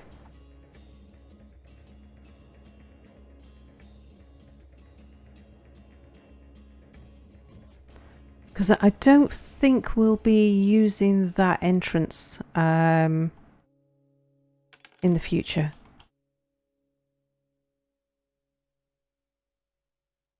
As soon as they've finished hauling that rock in, I'll just unmark that and unforbid it, and then they can...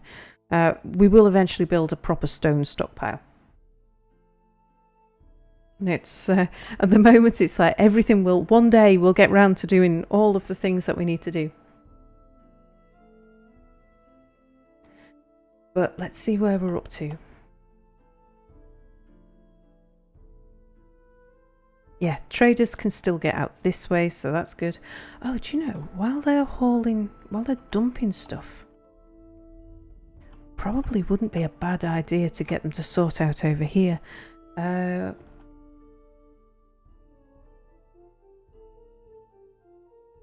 long are we going to stream tonight?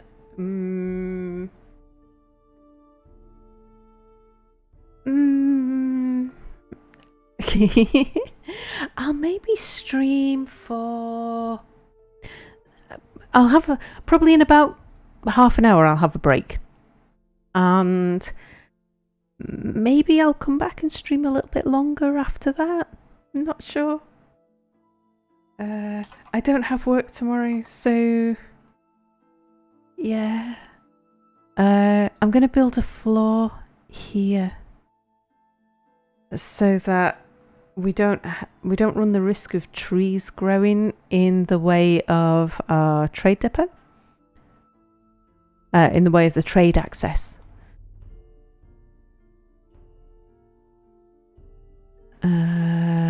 Shale blocks. And also floor to there with shale blocks. So the chances of, I mean, trees will grow around here, but the chances of them blocking off every access point to the surrounding area is low. But if one grows in the middle here, it only takes one tree to grow there, and that's it. The traders can't get in anymore. So yeah, I would much rather we just built a floor there, and I'd rather do it now. And I would also rather that we didn't use that entrance anymore. It's a bit close to the edge of the map for my liking. But this is, as for a trade entrance, this is a good point. It's close to the edge of the map. It means that traders don't have to travel far to get in. And it's also far enough away from the edge of the map that if my dwarves are working here, if something appears here, like a goblin attack or something, they've got enough time to get back in before they're at risk. So we'll get them to build that, and also to dump this rock while we've got a dump site going. I never knew that gypsum was yellow.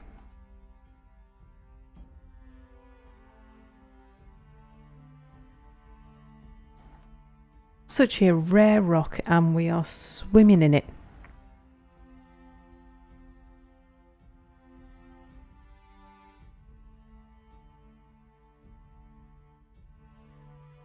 And what's that? That is silver nuggets. Yep. Take that to the dump site as well. Just everything that's on the far side of the bridge. Just in case we close the bridge. I always like to have at least 2 entrances. So we'll keep this entrance open here, and we've got that one closed there. But if we end up with something trapped, whether it's a goblin army or it's a werebeast or something, if we end up trapping something in this tunnel here, then we'll just open that door there. Now, let's build another bridge up this end. Probably not right at the entrance, so we'll just set it back a little bit, because this is going to be like my muster hall. This is where, once I've got my military troops, if we need to attack something, this is where we'll muster. And I will probably build more tunnels off to the corners of the map from here and here. So yeah, so I do want it back just a touch. That should be fine there. Let's have it flinging things inwards.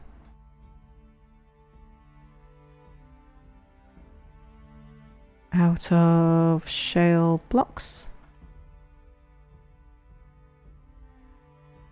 Now this is our that's our eastern path, isn't it? So we'll build a lever. Now that's the southern stuff. So we'll have eastern here.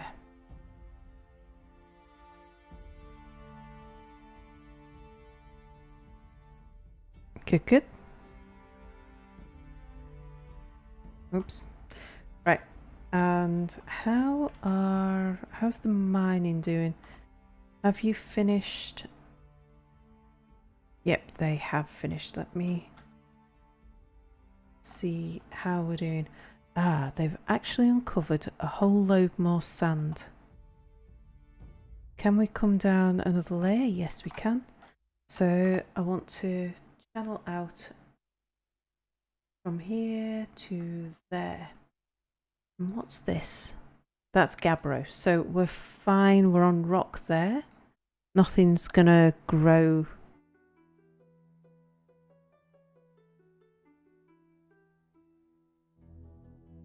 Yeah, nothing's gonna grow on that gabbro floor.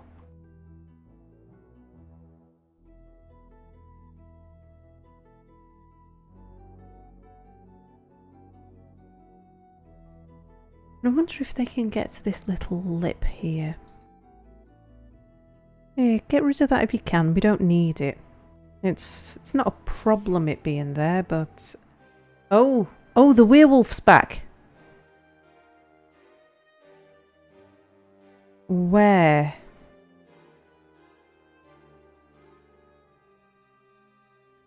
Where are you? Why have you got me way up in the air? Got a nasty feeling that someone has spotted it while they've been outside. Let's zoom to you. Oh, they've seen it there. We might get in time.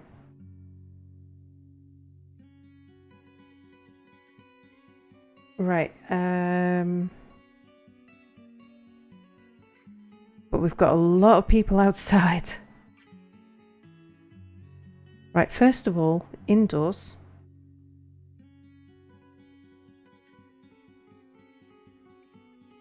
I'm going to say that this area is indoors.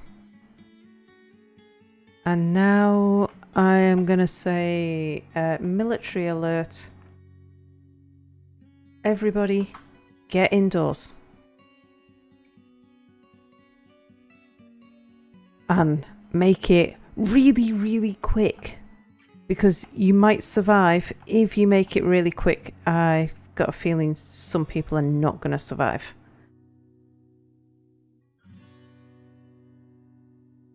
Let's see how we go on. No. Okay, so the weird beast. What was it again? A weird koala, that's right.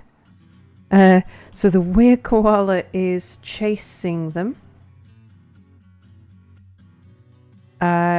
It's actually stopped chasing them and it's just stood there.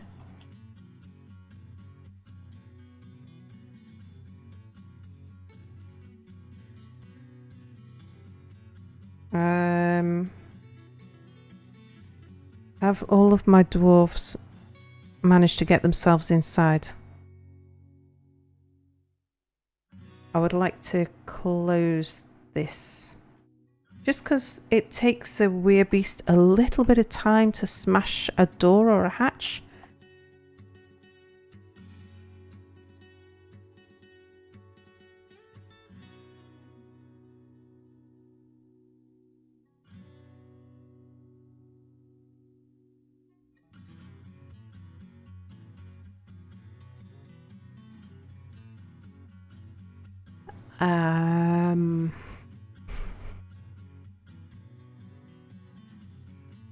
Yeah, let's keep an eye on it and we'll just see where it gets to.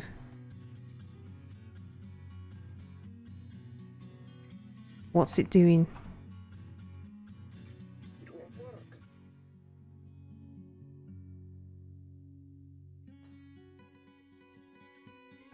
Why are you just hanging around there?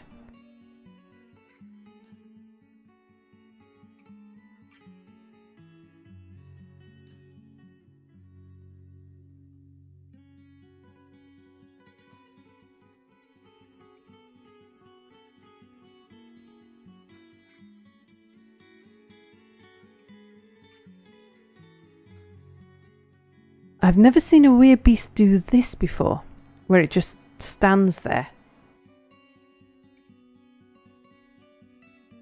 What I should do in the meanwhile?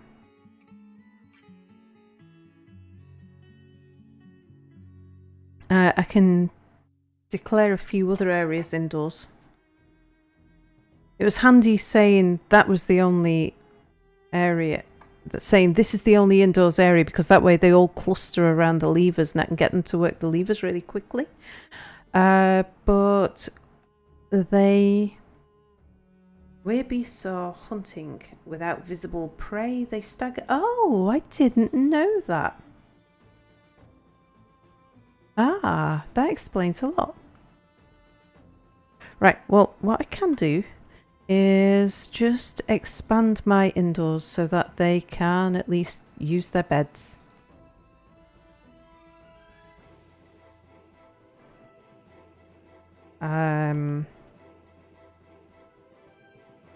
And they need to be able to get to the food stockpile as well. Oh yeah, and goblets. Need to make sure that they can get goblets. And I'd like to make sure that they can get something to drink. Probably need to make sure that that is classed as indoors.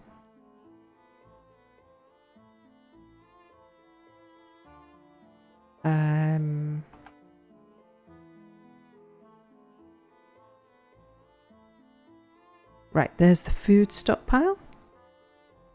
So we can add this area. So now they'll be able to get something to eat and drink.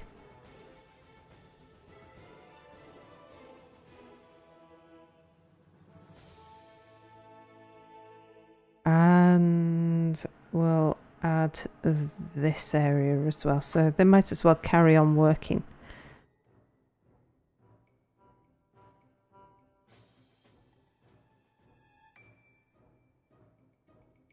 Okay.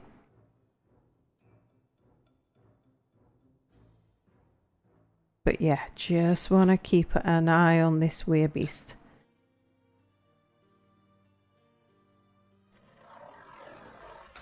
Okay, it's turned back into an elf. We are now safe. At some point I'll get that elf trapped in a tunnel. And then we'll be able to kill it. Yeah, no, my game was definitely not paused. I was checking that. Yeah. No, it was just hovering there. Like I say, I guess it couldn't see anyone it could attack. Which surprises me, because it could have got to the merchants at the very least, and it could have got to the kittens. But yeah, seem to have gotten confused. Right, let's free the people. So all of the civilians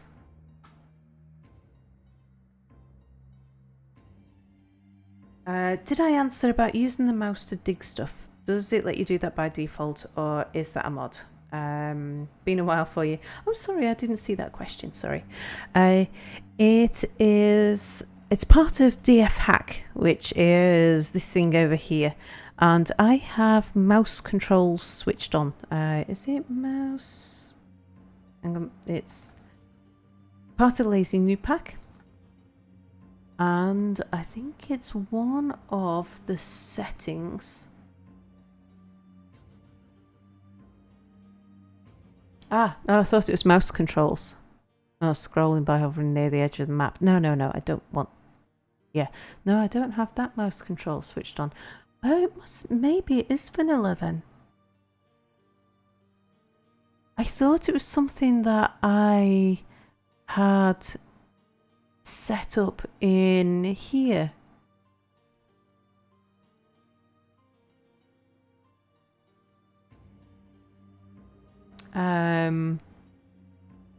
But apparently not. No, so I'm guessing it's vanilla. I didn't think it was. Do I use two screens to play Dwarf Fortress? Not usually. I do when I'm streaming because I need to be able to see what you guys are saying. And I mean, you can.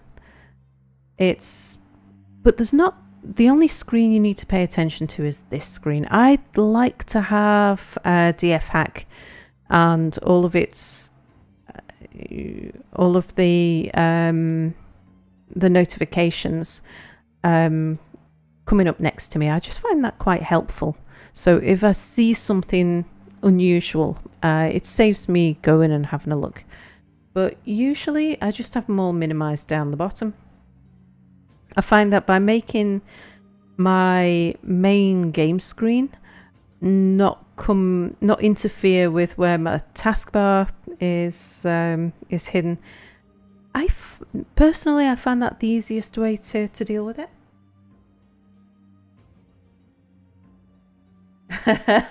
Always play Dwarf Fortress in double screen. Lets you do something else while you wait for your dwarfs. Oh, and Dwarf Comic says it's default.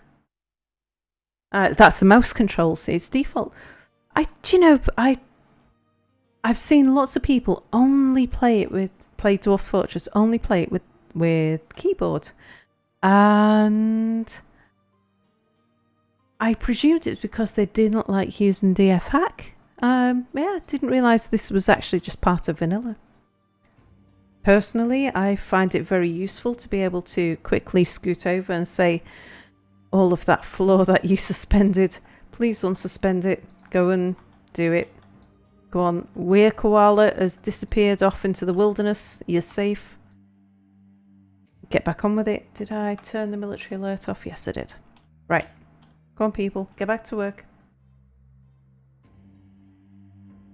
How long have I been streaming on Twitch? Do you know, if Bernie was here, he would tell us. I think it's a little over 5 years. So it's something I've been doing for a while. Now, this year, I haven't done a lot. I just saw an animal going in there. That tells me that we've probably got something that should be pastured. This year has been a little bit difficult for me.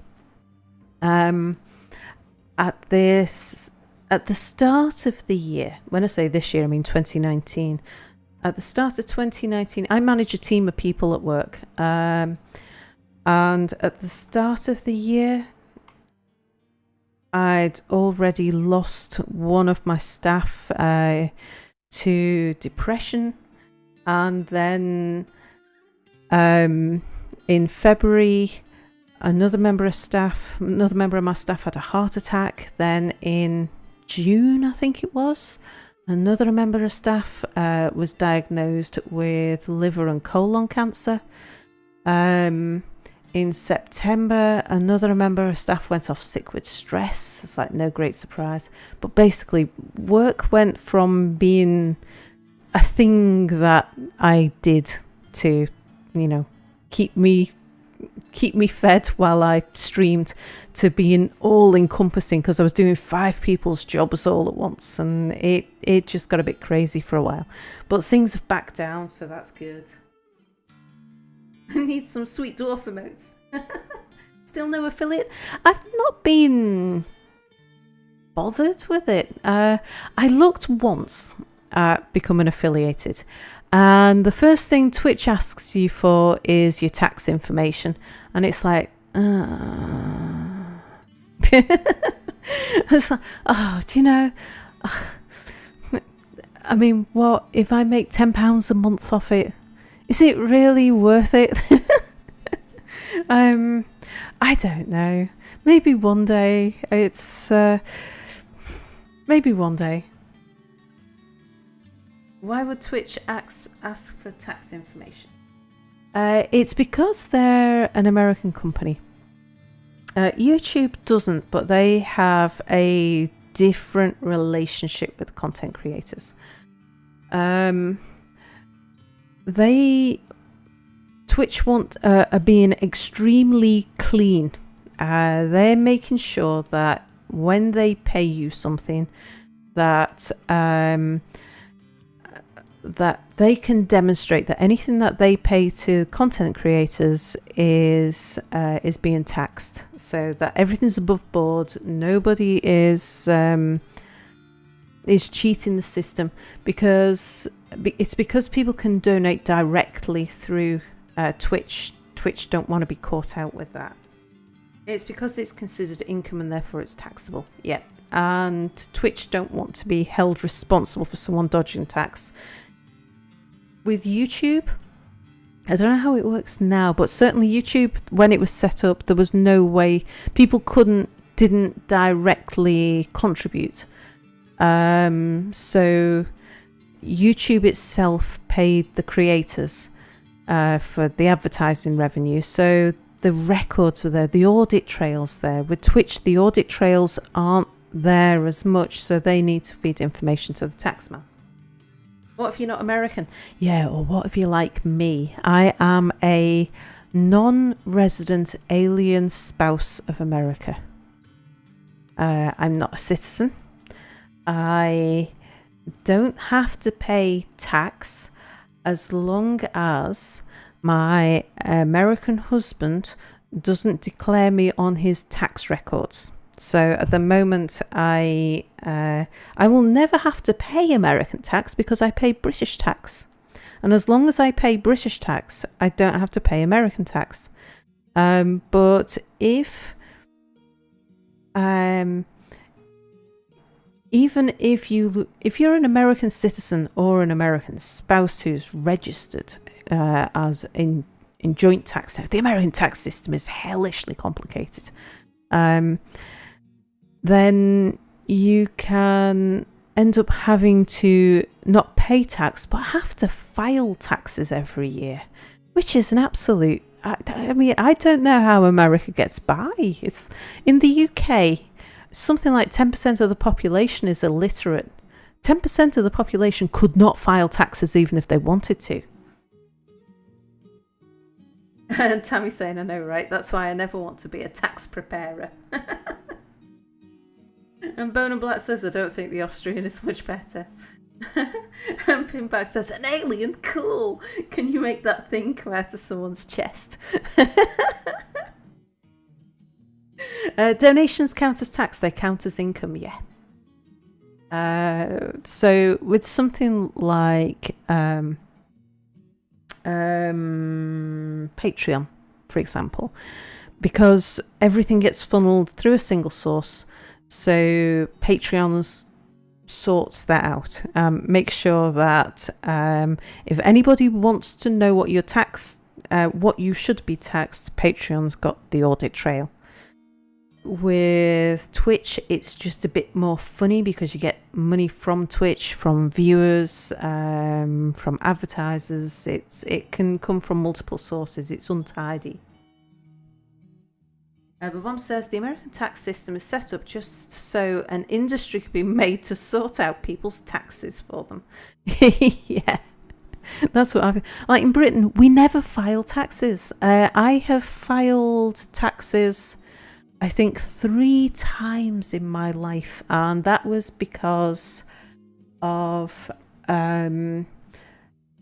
like outside income sources and various, like in the UK you don't file taxes. It's the tax man calculates how much, like based on your payroll information, how much tax they think you're going to need to pay.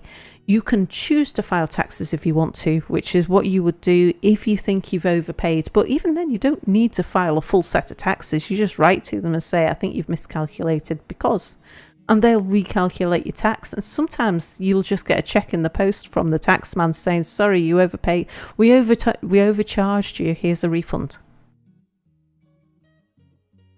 So in Austria, you file taxes to get money back. Yeah, that's what you do in the UK. You file money to get taxes back. Unless you've got something really complicated, or you're self-employed, or you run a business. There are circumstances where you are required to file taxes, but it's the exception and not the rule. Taxes takes us Americans to take something really simple and make it ridiculously difficult and complex. But Bonablatt says in Austria, if they know you earn something that you don't tax and have to pay them extra, they will come to you. Yeah, and you're talking about being an employee, not a business person. Yeah, but it sounds similar to the UK. I mean, sure, it can get very complicated. Like there's like if you've got child, then you can have child tax credits. It's you can work out whether you want to pay tax as a spouse or as a single person, like in your own right. It's if you live out of the country for part of the year, that affects. So there's all kinds of reasons why it might not be straightforward, but the taxman works out like almost everybody's taxes for them. If you're not running a business. And even if you're self-employed, it's relatively straightforward. Most small businesses don't have an accountant of their own. It's only once they start earning some relatively sizable cash that it pays to have an accountant.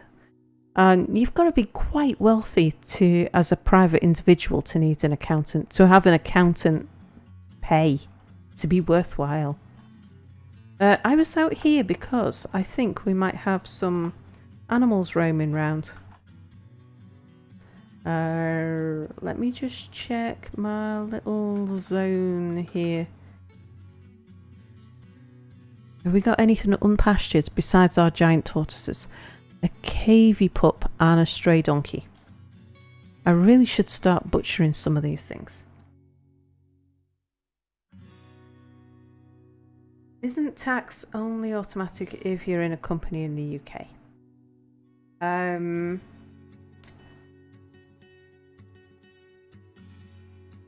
It's automatic if you are an employee.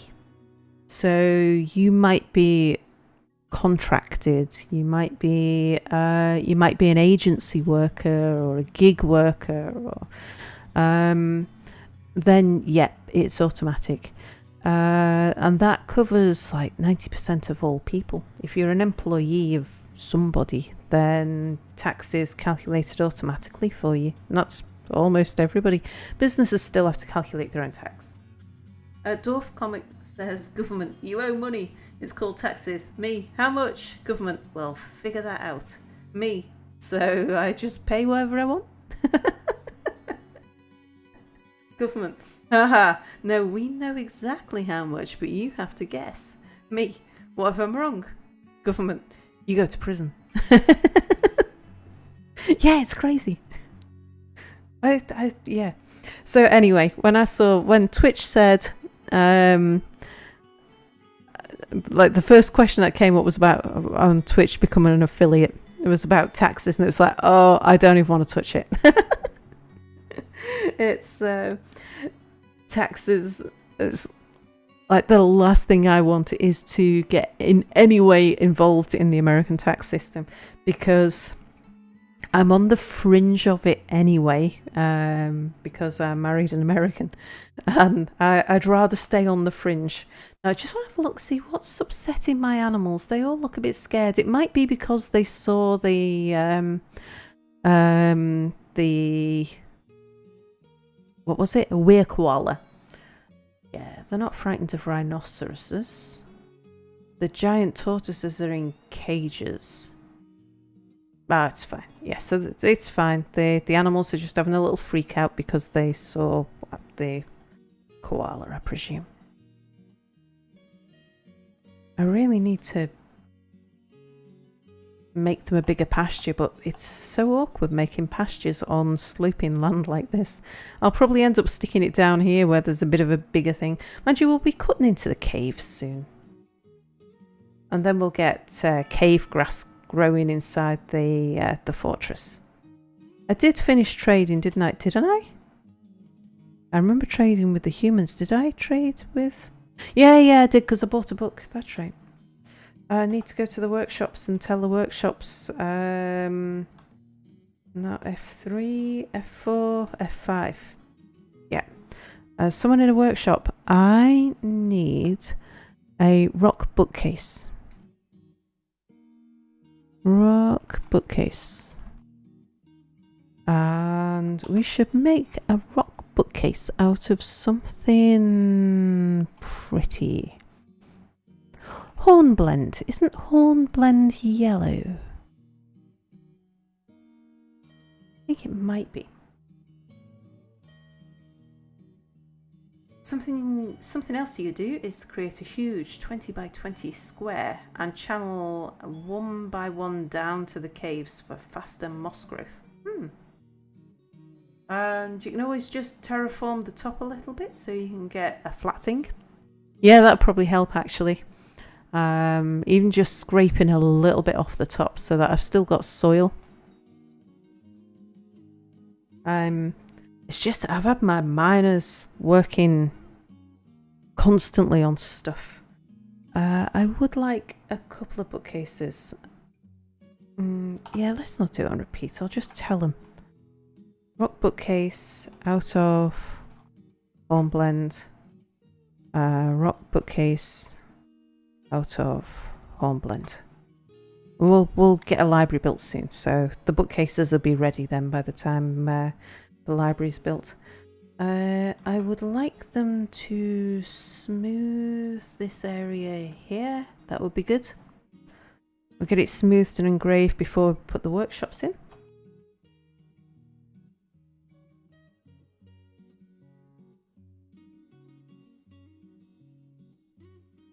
Okay, they're bringing in all of that stone that I asked them to.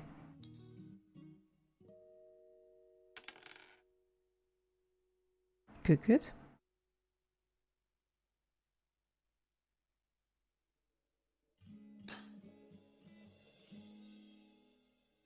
Okay, now, yes, that is already forbidden. Good.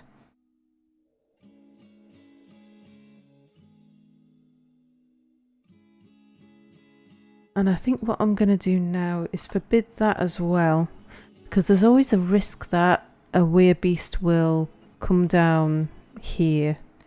They shouldn't need to use this at the moment. And at least if it tries to come down here, it's got to smash it and I'd know about it. It could at the moment creep down here and I wouldn't know until it had knocked down one of my walls because it bypassed all of my guard animals. Are you suspended? Yes, you are. Either because people were walking across you or because you were trying to build it while we were closed for business.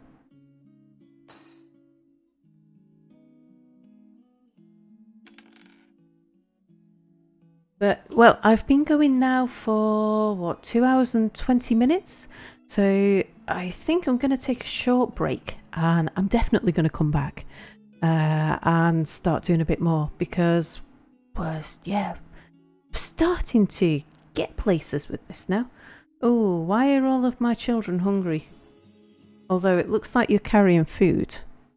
Can I just check that? What's in your inventory? You've got trousers, dress, robe, cap, some socks and shoes. Let's just expand that.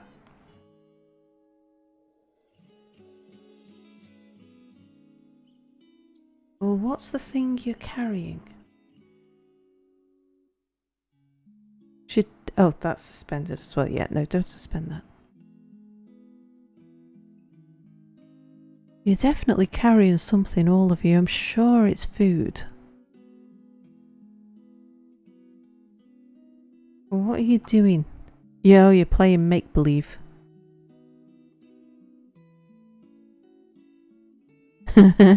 Dabbling liar. Dabbling persuader. That's like, isn't that all children? It is all children. Oh no, it's not. Dabbling conversationalist and dabbling comedian. I'd never paid attention. I don't usually pay that much attention to the children. It's only that, you know, they're all standing here hungry. But yeah, I'm going to take a short break now, and then I'll be back in, I don't know, 10 minutes or so for a bit more Dwarf Fortress. So thank you for watching so far, and I'll see you again shortly. I'm just going to get myself a drink, stretch my legs, and then be right back.